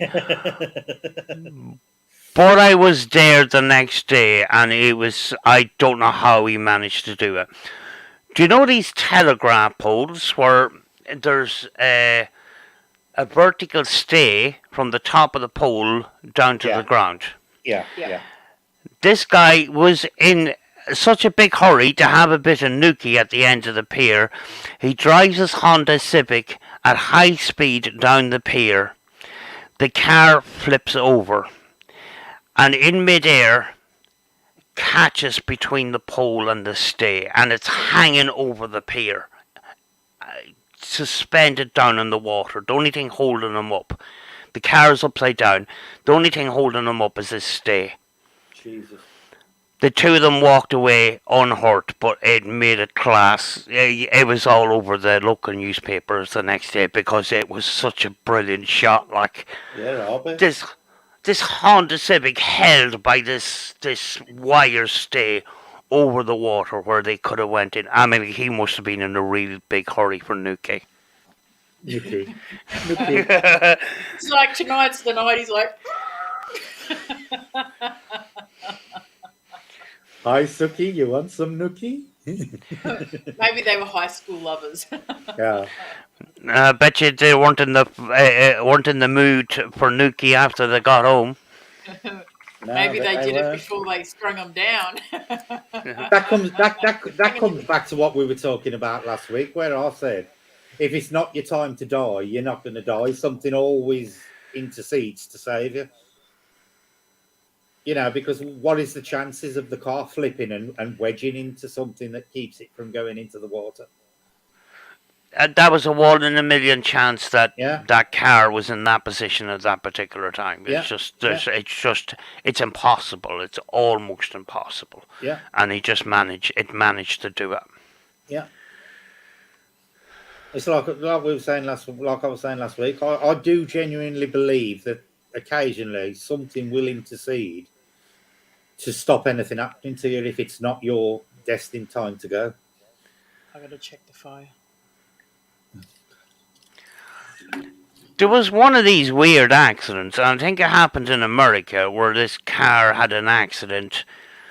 It went into this forest. It went off the road, and it went into the trees.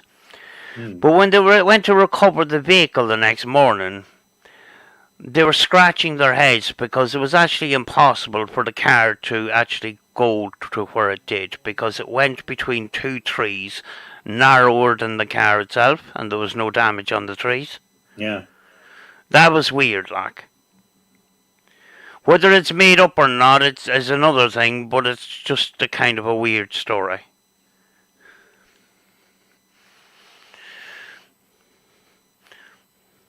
I had a motorbike accident once where I took this corner too fast, and I didn't lean over far enough, and I went straight on instead of turning. Through an edge. And no, I went through a wall, but actually somebody had gone through a wall before, so I went through the gap in the wall. So that was a bit of luck then.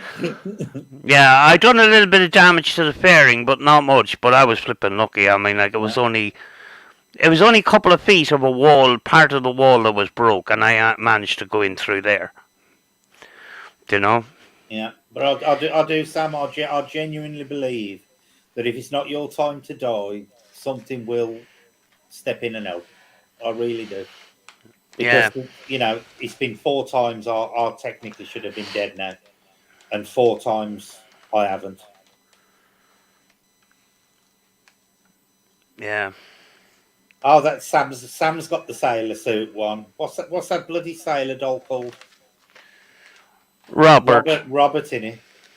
Yeah, I'll take it down in a second and show you.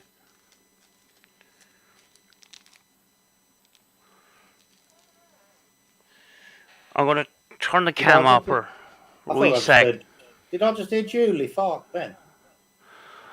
Possibly. No, it could be my seat. My seat's a bit on the squeaky side. I'm just gonna take this. I heard him.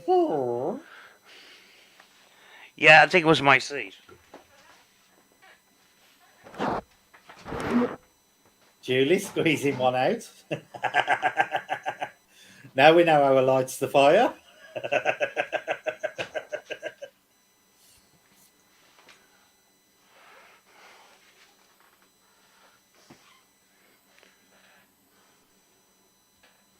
Sorry, I'm left you on your own there. Hold on a sec. Yeah, no, it's all right.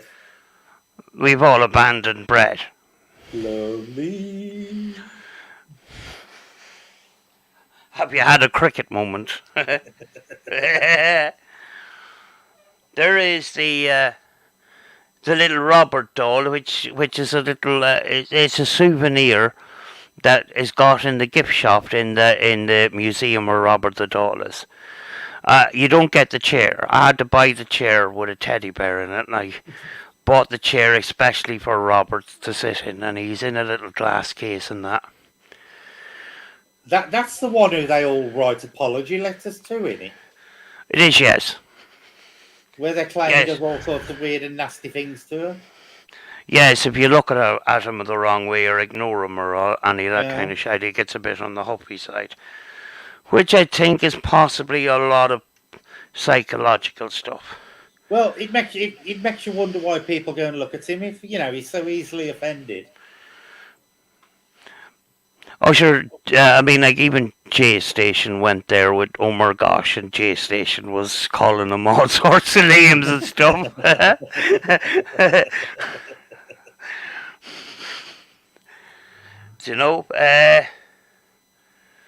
www.robertthedoll.org. He's even got his own website. That's really creepy, isn't it? The original Robert the Doll limited edition, and I wonder how many they made. Yeah. It's the Key West Art and Historical Society. That's where the doll is actually in. He's limited to 2 million runs, Sam. Yes, possibly. Depending on supply and demand. Yeah. Yes. But it comes in a little transparent bag, and in that transparent bag you get an original photograph of Robert the Doll as a postcard. Do you know? Honestly, the way they market these things is unbelievable. Oh yeah, big time, yeah. But it is a bit of fun though. Yeah, we heard you farting to reignite the fire, Julie. Did you? Well, I had to get it going somehow, Brett. Jeez. The last one was a bit drawn out. Yeah, Right, I'll put this dickhead of a doll aside. That's my day curse now because I just called it a dickhead. I love that doll. You're going to have to send him a letter of apology now, Sam. Dear Robert, I am very sorry. piss off. There ain't no apology coming. Yeah, you see these documentaries where the people of the museum have the doll sitting on the knee and talking to it like it was a child or something, and I'm thinking, fucking hell, you know.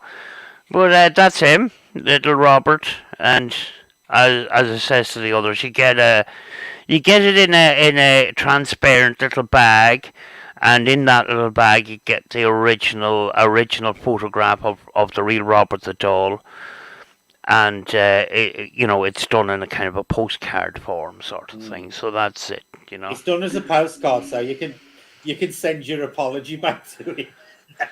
That's it, yeah. Yeah. So you tripped over a haunted doll and went head first down the stairs? Now we're talking about dolls. Deidre said she had a bad experience with haunted dolls. I said, yeah, me too. I tripped over one and nearly went head first down the stairs, which is a true story.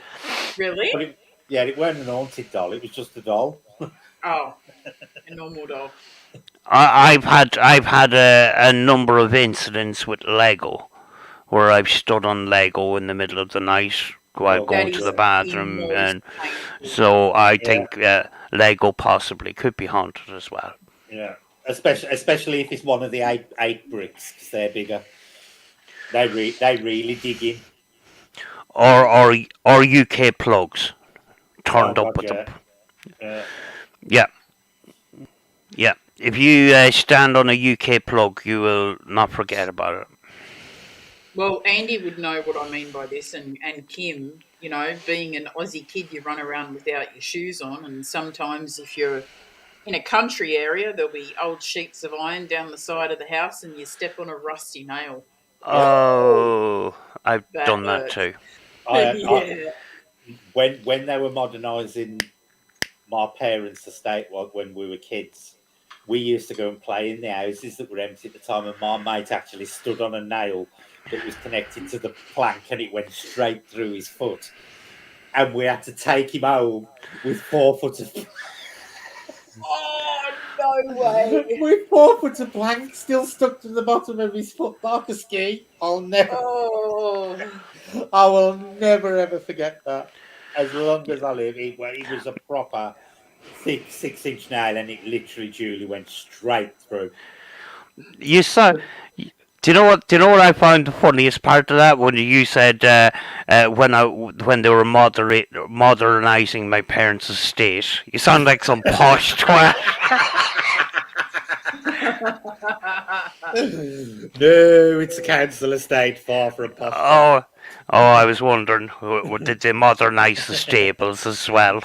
No, just the gatehouse, dear.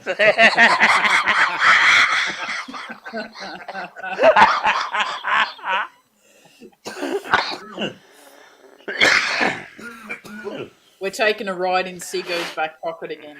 Oh, cool. Yeah. Julie prefers to go in the front pocket.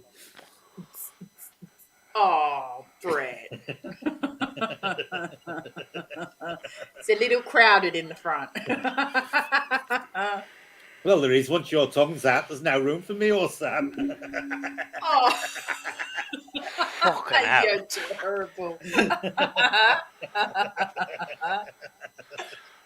Oh, jeez. Can you grab us some bread and milk? That's why Jace rung me earlier for the shopping list.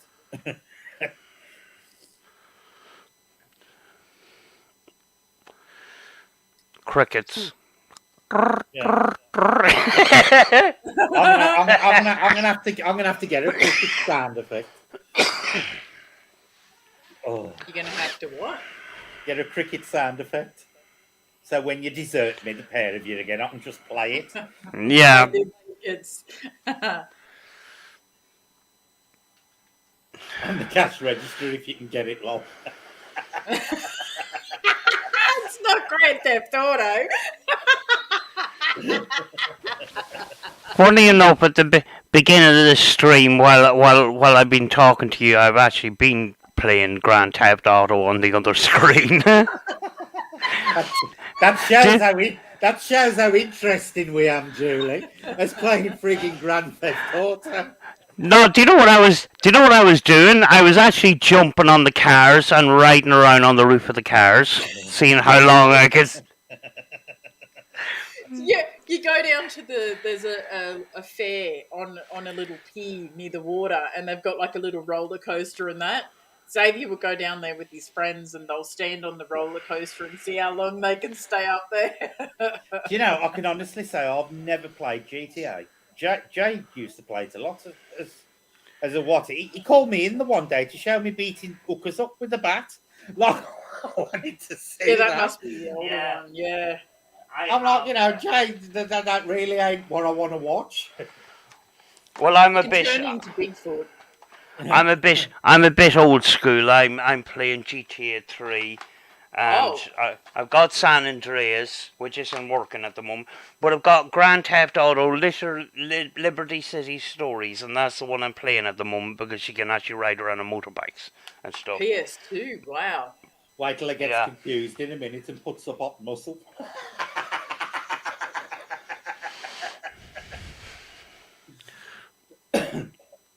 How many Grand Theft Autos is there? Uh, 5. See, Well, the Julie newest knows. one's 5. Well, the newest one's 5. I don't know if there's exactly 5, do you but know the original Grand Theft Auto was actually shit? It was kind of a look down on little tiny little cars that were kind of. It was kind of very very basic. Was it? It was kind of like an aerial view of these little roads and that, and these little cartoony type little square things that looked like cars and that, and there was nothing like Grand Theft. It was only until Grand Theft Auto 3 came out that you got the proper graphics and stuff like that, you know? I've got to be Uh, honest. The only two racing games I've ever really liked was Mario Kart and Crash Bandicoot, oh, and God. I really got into both of them. Yeah, I sometimes play Need for Speed and that. I'm still using a PlayStation 2 that I got in a charity shop. They're worth a fortune now, Sam. PlayStation 2? I don't know. I don't think Yeah, so. yeah, they're collector's edition. They're a collector's item now. Yeah, I do have the what do you call it? Nintendo's not it's not Nintendo. It is. It's a Nintendo. The little Game Boy, Nintendo Game Boy. Game Boy. Yeah, the Yeah, little see-through things. I think I have two of those. yeah. You know. When Jay was little, he used to cost me a fortune with handheld gaming things because he was crazy on the Pokemon games, and every time there was a new bloody handheld device out, he wanted it, and then there was like 3 million really expensive bloody Pokemon games that were all the same, apart from you got one extra monster depending on which color it was. Yeah, there was a kid Rachel was babysitting one day, and the kid says, can you go on to, was it Roblox or something, and make friends with me, and we can drive around the streets and do these games and stuff like that." And I go, "Oh, not on my phone." All right, go on, and that. I can't do it. I can't play games on my phone. No, I'd rather have the screen, you know. yeah, I'm exactly the same, Sam. I've never Yeah. understood the fascination with phone games. Yeah, and we in the beginning we built our own computers and stuff, and way back in the day they were basic, and our premise for the size of the computer that we were going to build was it had to run Grand Theft Auto, and we were playing modified versions of Grand Theft Auto Vice City and stuff like that, and the way they were all modernized, the graphics had changed and everything was pretty good, Mm-hmm. But we were running just the bare basics to actually run those games.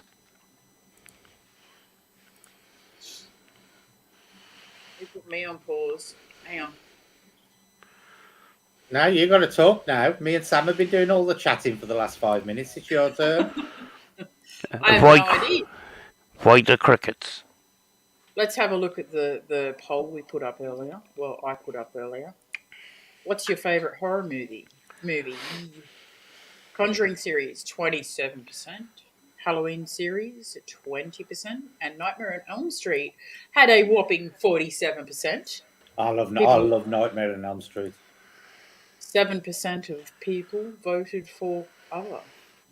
So, what is your favorite? If you had to pick one horror movie of all time, Yeah. what would your favorite horror movie ever be? Favorite sci-fi horror movie is Aliens, the second one. Favorite bog standard horror movie is Nightmare on Elm Street 3 Dream Warriors. Mm. Oof. See, it'd be really hard for me to choose just one because I've got so many that I love. Yeah. Mm. Me, on the other hand, I hate all of them.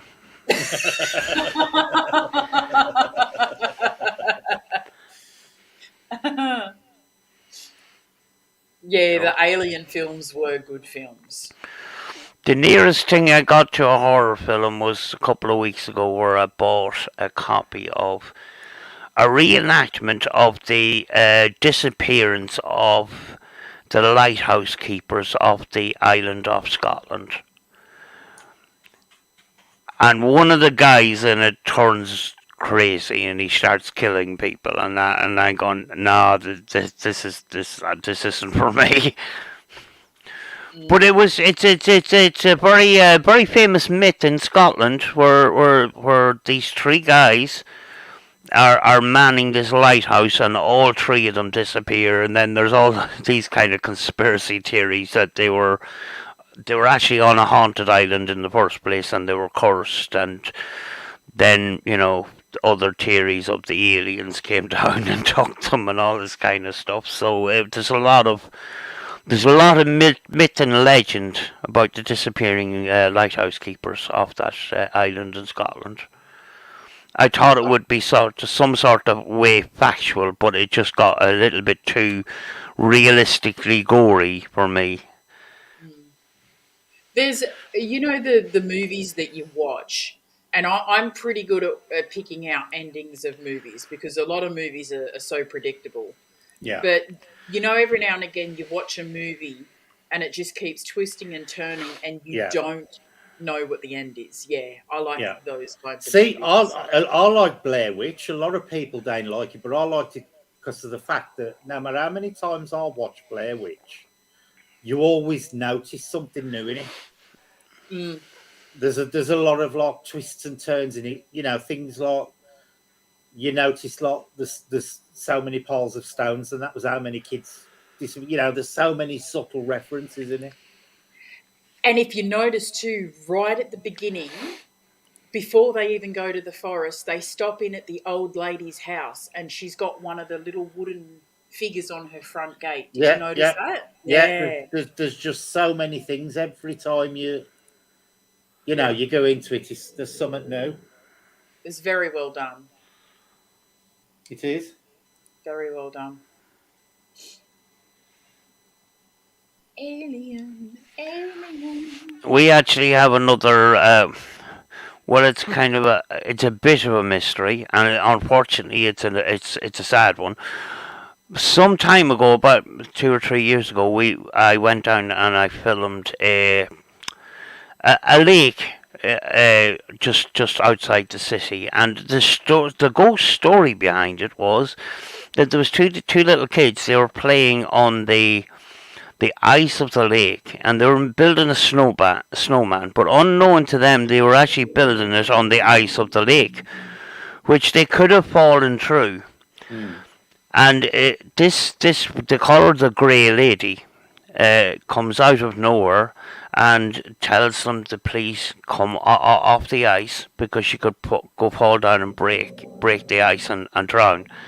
And this story is that this woman, her daughter, fell through the ice and drowned. Unfortunately, recently, two people have actually drowned in the lake again. There's been a number of drownings in that lake, you know. But it was two very healthy young fellas, and it was in summertime. The weather was good, everything was fine, and to have two people get into difficulty, it's very strange, you know. Yeah. But that story, that ghost story. There's similar ghost stories around, around Donegal. There's another. I think it was a green lady. I think it was who rescued a woman from the sea who got into difficulty, only for her to become a nun, and she drowned the same day, many years later, in the same spot. Well, that's weird. Yeah, there's all sorts of folk tales around here, and ghost stories like that. Deidre said in the Halloween series that's coming out next month, Laurie Strode in the preview said that in order to kill Michael, she has to die, which means if she does, this one might just be the last Halloween. They have said that it will be the last Halloween, and I know that Jamie Lee Curtis has just announced that she's retired from acting. So Yeah, even if they did make another one, yeah, she definitely said she ain't doing no more. no, she's retired from acting altogether now. But then again, you remember Neighbours when Harold fell down the cliff, and I think Yeah. a year later he appeared back on the show. Yeah. Neighbours is actually finished altogether. The show is kaput now. No more. I know. Way back in the day, it was actually quite wholesome, and then it went down the route of UK soap operas, where it's all drama and fighting and stuff like that. Oh, And Jace is devastated that Neighbours is finished. do you I remember? think Do you remember El Dorado? Yes, vaguely. They spent a fortune on this town, and they built it in the middle of the desert. I've actually seen videos on YouTube of people exploring that place. They spent a lot of money on that series that flopped, you know. And then the whole place, they built a whole town for this, and it's all abandoned. What are we laughing at now?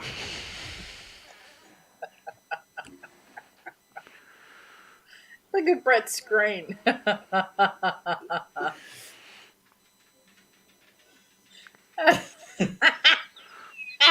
She I have to, hasn't seen it yet.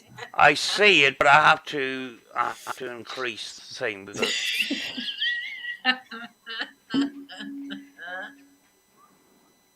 I can't see it properly. Okay, hang on. Ready? Hang on. Oh, no, this one. How do you manage that so? How do you manage that so quickly?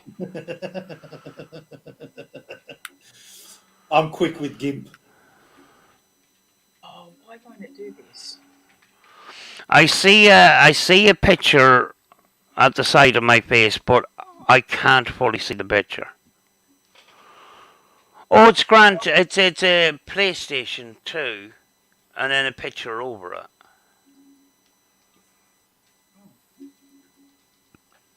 You need to set me as the main subject, Julie. I'm trying, but it's not working. Hang on. That doll moved behind you, Julie. Oh, don't say that. I'm only joking. It's all right.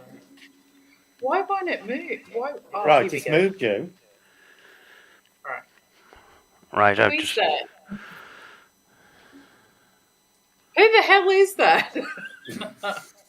I can't even see. That's what I've been trying to figure out too. Like, I've no idea who it is. It's just some random guy. Oh, well, we were trying to see the face. Flashing his chest. Sam's looking pretty chuffed. Oh, and no, I don't go that way actually. that's your PlayStation 2 game. You're very quick in conjuring that up, you know. It was. Jeez.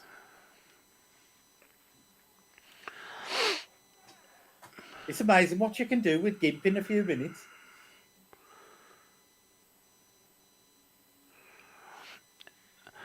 Just as a kind of a still image and that. Yeah. I must look into it because I actually do have the program on my computer, but I'm actually shit at thumbnails. So it might be something that I should look into. Sam, I use GIMP for all the graphics on my channel and everything has always have been done with GIMP. I used to have Photoshop, and GIMP's a free program, and I just find it easier to use. Yeah, I've got into the habit of there's an add-on on my YouTube where I can alter uh, alter an image for a thumbnail and put in graphics and stuff like that, but it's very limited. You know, with shitty emojis and stuff like that.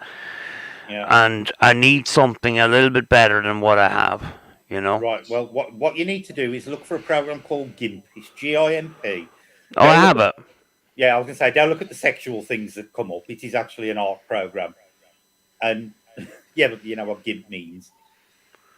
And if you go on YouTube, there's hundreds of tutorial videos on there showing you All how to right. do different things. Yeah.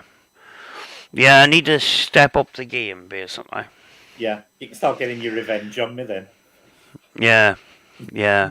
I mean, like I've sort of, I stepped up the little bit of the mark this morning where I was doing a spurt box session and I actually put my recorded image into a TV screen, basically.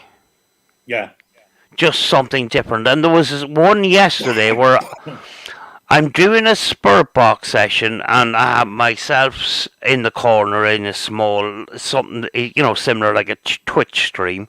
yeah, But I have a video in the corner where you can look at while you're listening.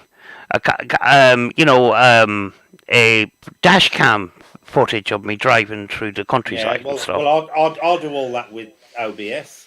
That's how I do them on my streams with all them square windows and everything. You can do them in minutes, Sam. Honestly. Yeah, still have to get the patience to look into it Yeah, because you want to look into OBS because you can actually record videos on OBS directly into MP4 format. right. Yeah, because the way I'm doing it at the moment, if I have two cameras running, the two cameras are two separate machines, two separate computers, and if I'm going live, I invite myself on the live through Yeah. Facebook, like we're inviting each other on, and that's my second camera. Is Yeah. Well, my you see how I've got mine done. That's done with OBS. yeah, and the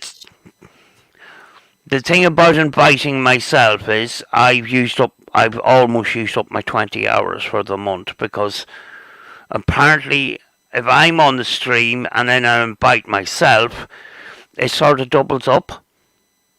Yeah.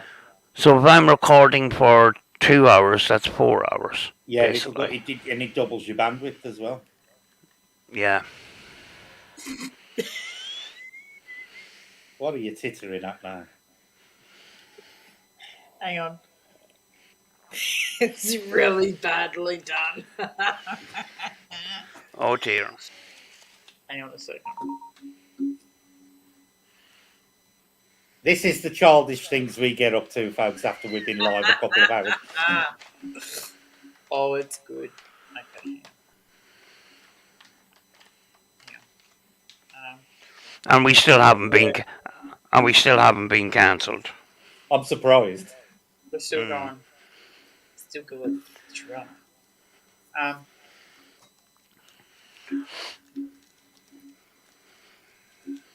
It's took her 5 minutes to do the picture and 10 minutes to work out how to put it on the screen. Hang on. Oh, you're gonna love it. I gotta find it. I had that much crap on my computer. You see me looking. The sort of longest bit of me doing that was actually finding the clip with Sam holding the thing up.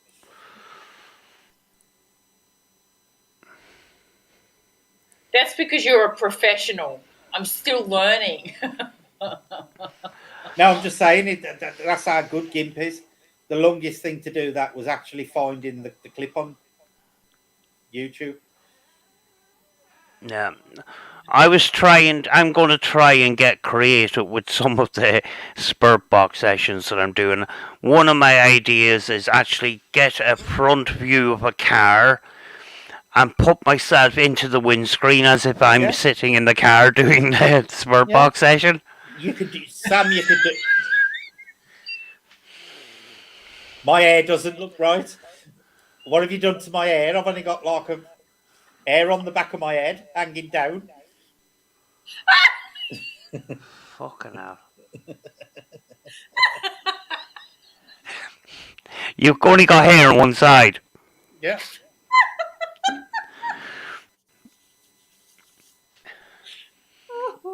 Hang on, I'm crying now. It's the goth look. It was so badly done. I'm gonna have to respond to that now.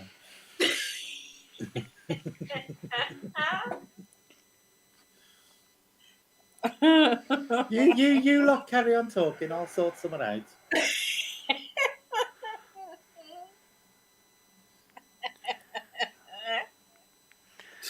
Oh, he's going to come back hard. I can see it. Yeah, you done that pretty quick actually. This could be entertaining. It's a pity I just can't take part because I'm old-fashioned in my technology. I have a limited knowledge of technology in certain ways. Oh, you should have seen this couple of Photoshop pictures I did of Brad. And I sent them to him the other day, the messages. They were hilarious. Oh.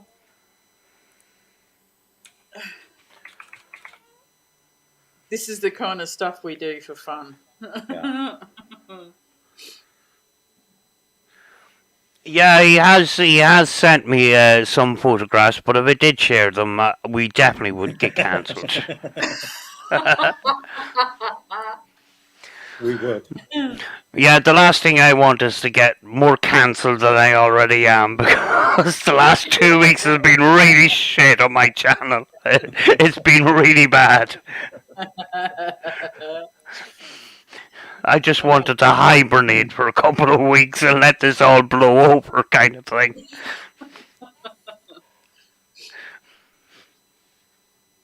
Okay, let's delete that bit. You know, you wake up in the morning, and the first thing you do is put on your computer, check your messages, and you're a dickhead. You know. It's a great start to the day. Oh. Right. Lock that. I'll save that as a JPEG.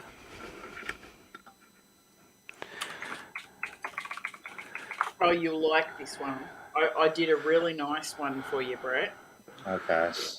It's a really nice one, okay? I think you'll like it very much. Kim's like, oh no, look out.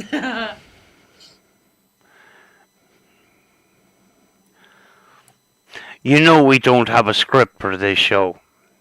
It's a good job, really. It is, yeah, because we wouldn't stick to it, really. No, we wouldn't. We'd be off doing whatever. The content of the show actually surprises ourselves. It does. Yeah, we don't even know what's going to happen. No. Completely random.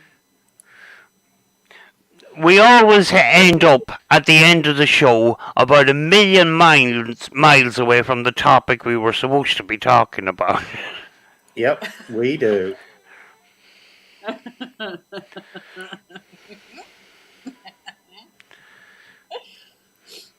um,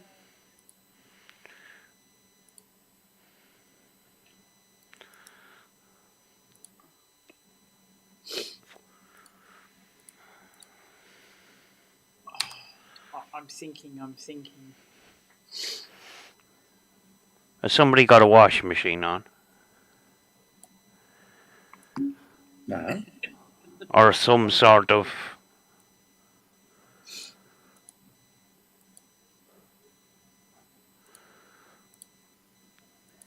I'm hearing some.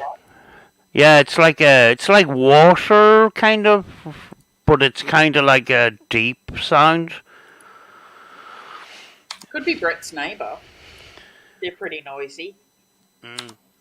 I don't know. Shouldn't be. Take care, Seago. Thanks for coming in. We'll be finishing up soon. We're just having a little bit of fun. Yeah. Yeah, we're just trying to kill the show naturally. We hate leaving it if there's people here, so we're just giving you something to remember the rest of the day by.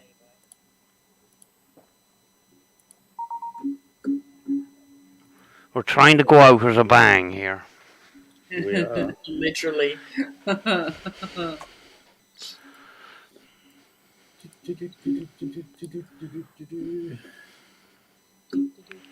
keep going into the wrong thing. All right.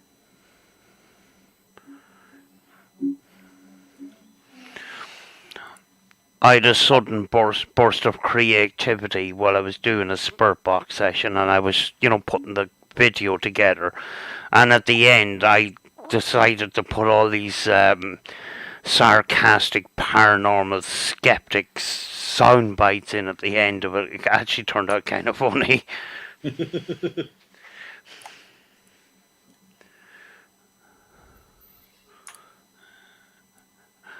There was one part where there was Simon Whistler says, "Who's Zach Bagans?" And then it shows Zach Bagans for a second, and he goes, "Oh no."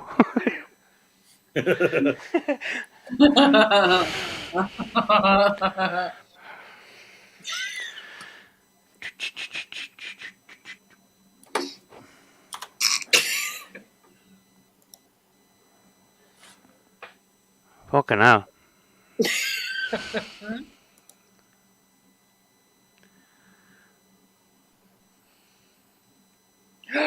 Jack has muffins.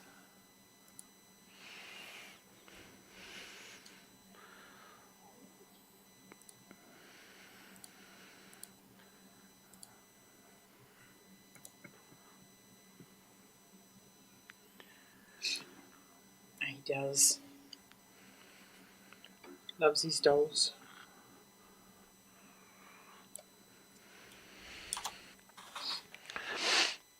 Oh, yes, I've done that.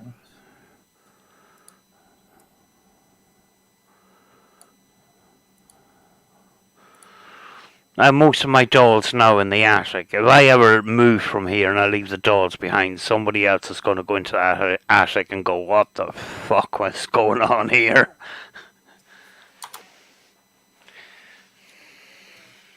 He must be doing something really bad because I he's ain't. still. You're still working on it. Would I do something really bad?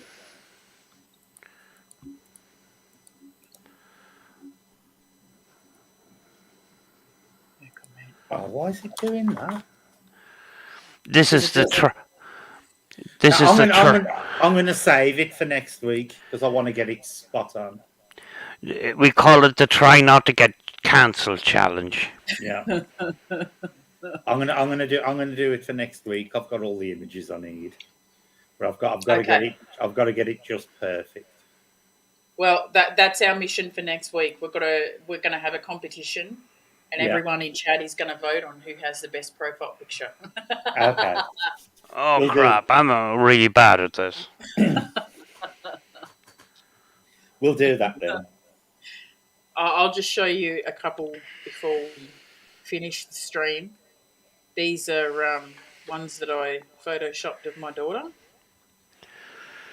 She'd been flying a kite at the time. This one's quite tame. So she's petting a cat, as you can see. Oh Oh, yeah. that's cool. Yeah, that's pretty cute. And she's petting something else. Oh What? God. What is that? Dog poo. Yes. We. Oh.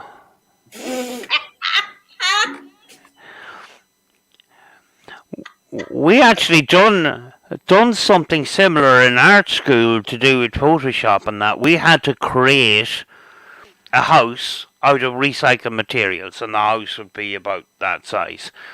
And then we have to put ourselves in the house.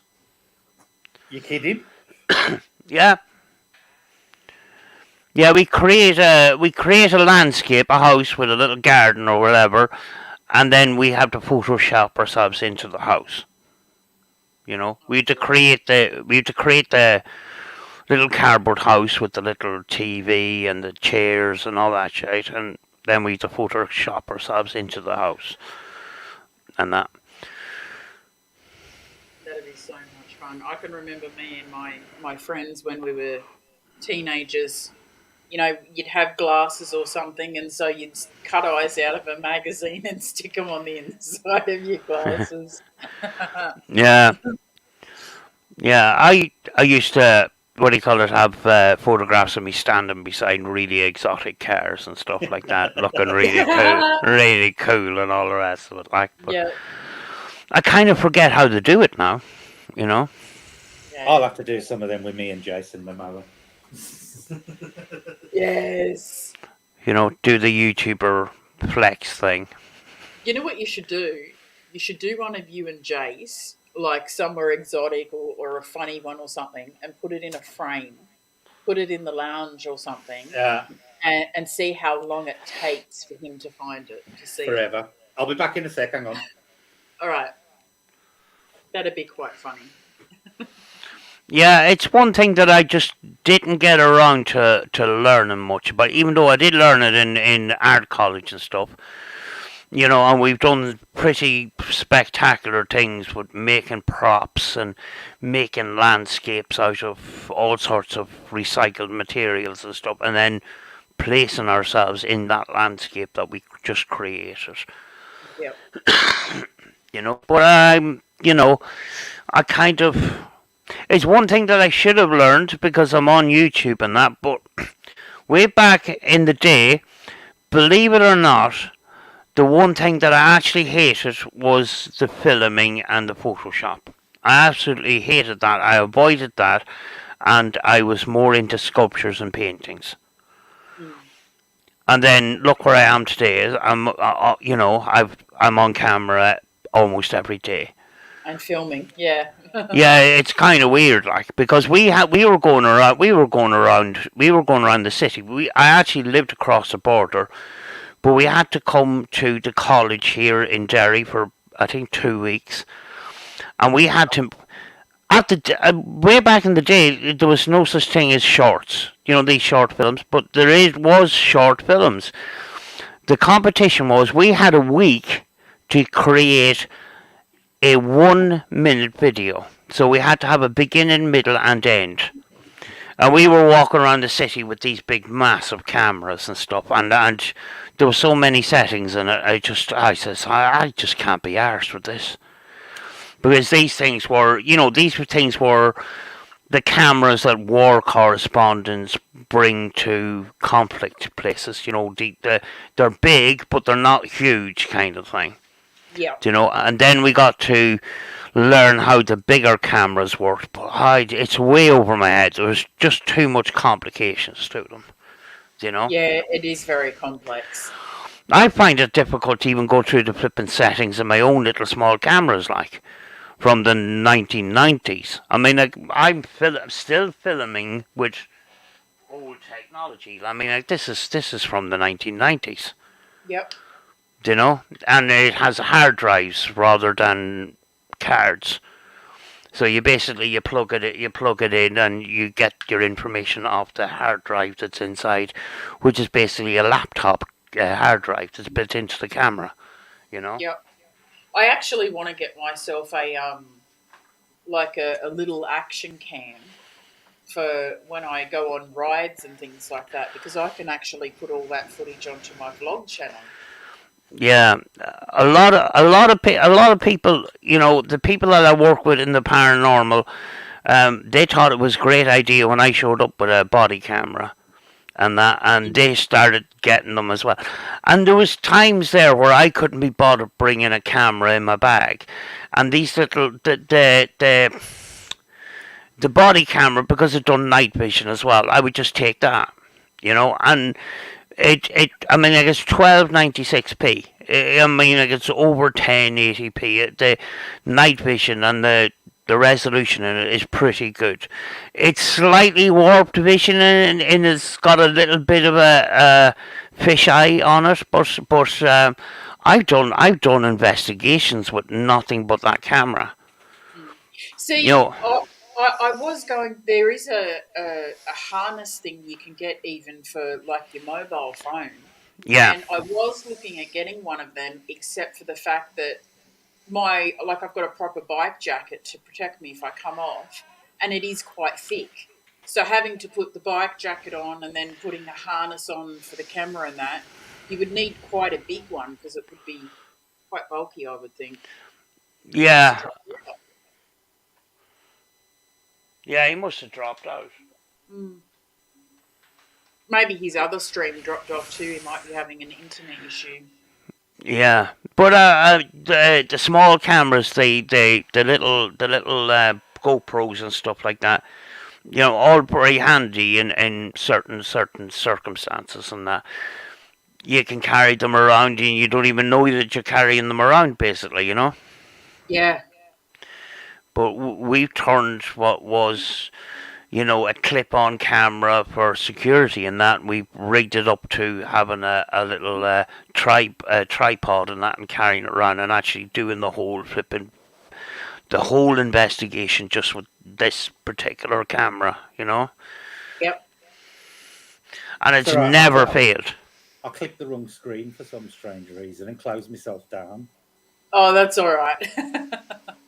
I thought your internet might have dropped out or something. No, it was me. I closed the wrong bloody screen down. We may as well finish up anyway. We've only got 2 people in chat. I think it's just Kim and Jack left. But thank you to Kim and Jack for sticking around. Thank you to everyone who came on tonight and, you know, joined in with the discussion. Yes, thank you very much. Thank you to Brett and Sam for Thank putting up with me. thank you very much for having us on again. Thank you.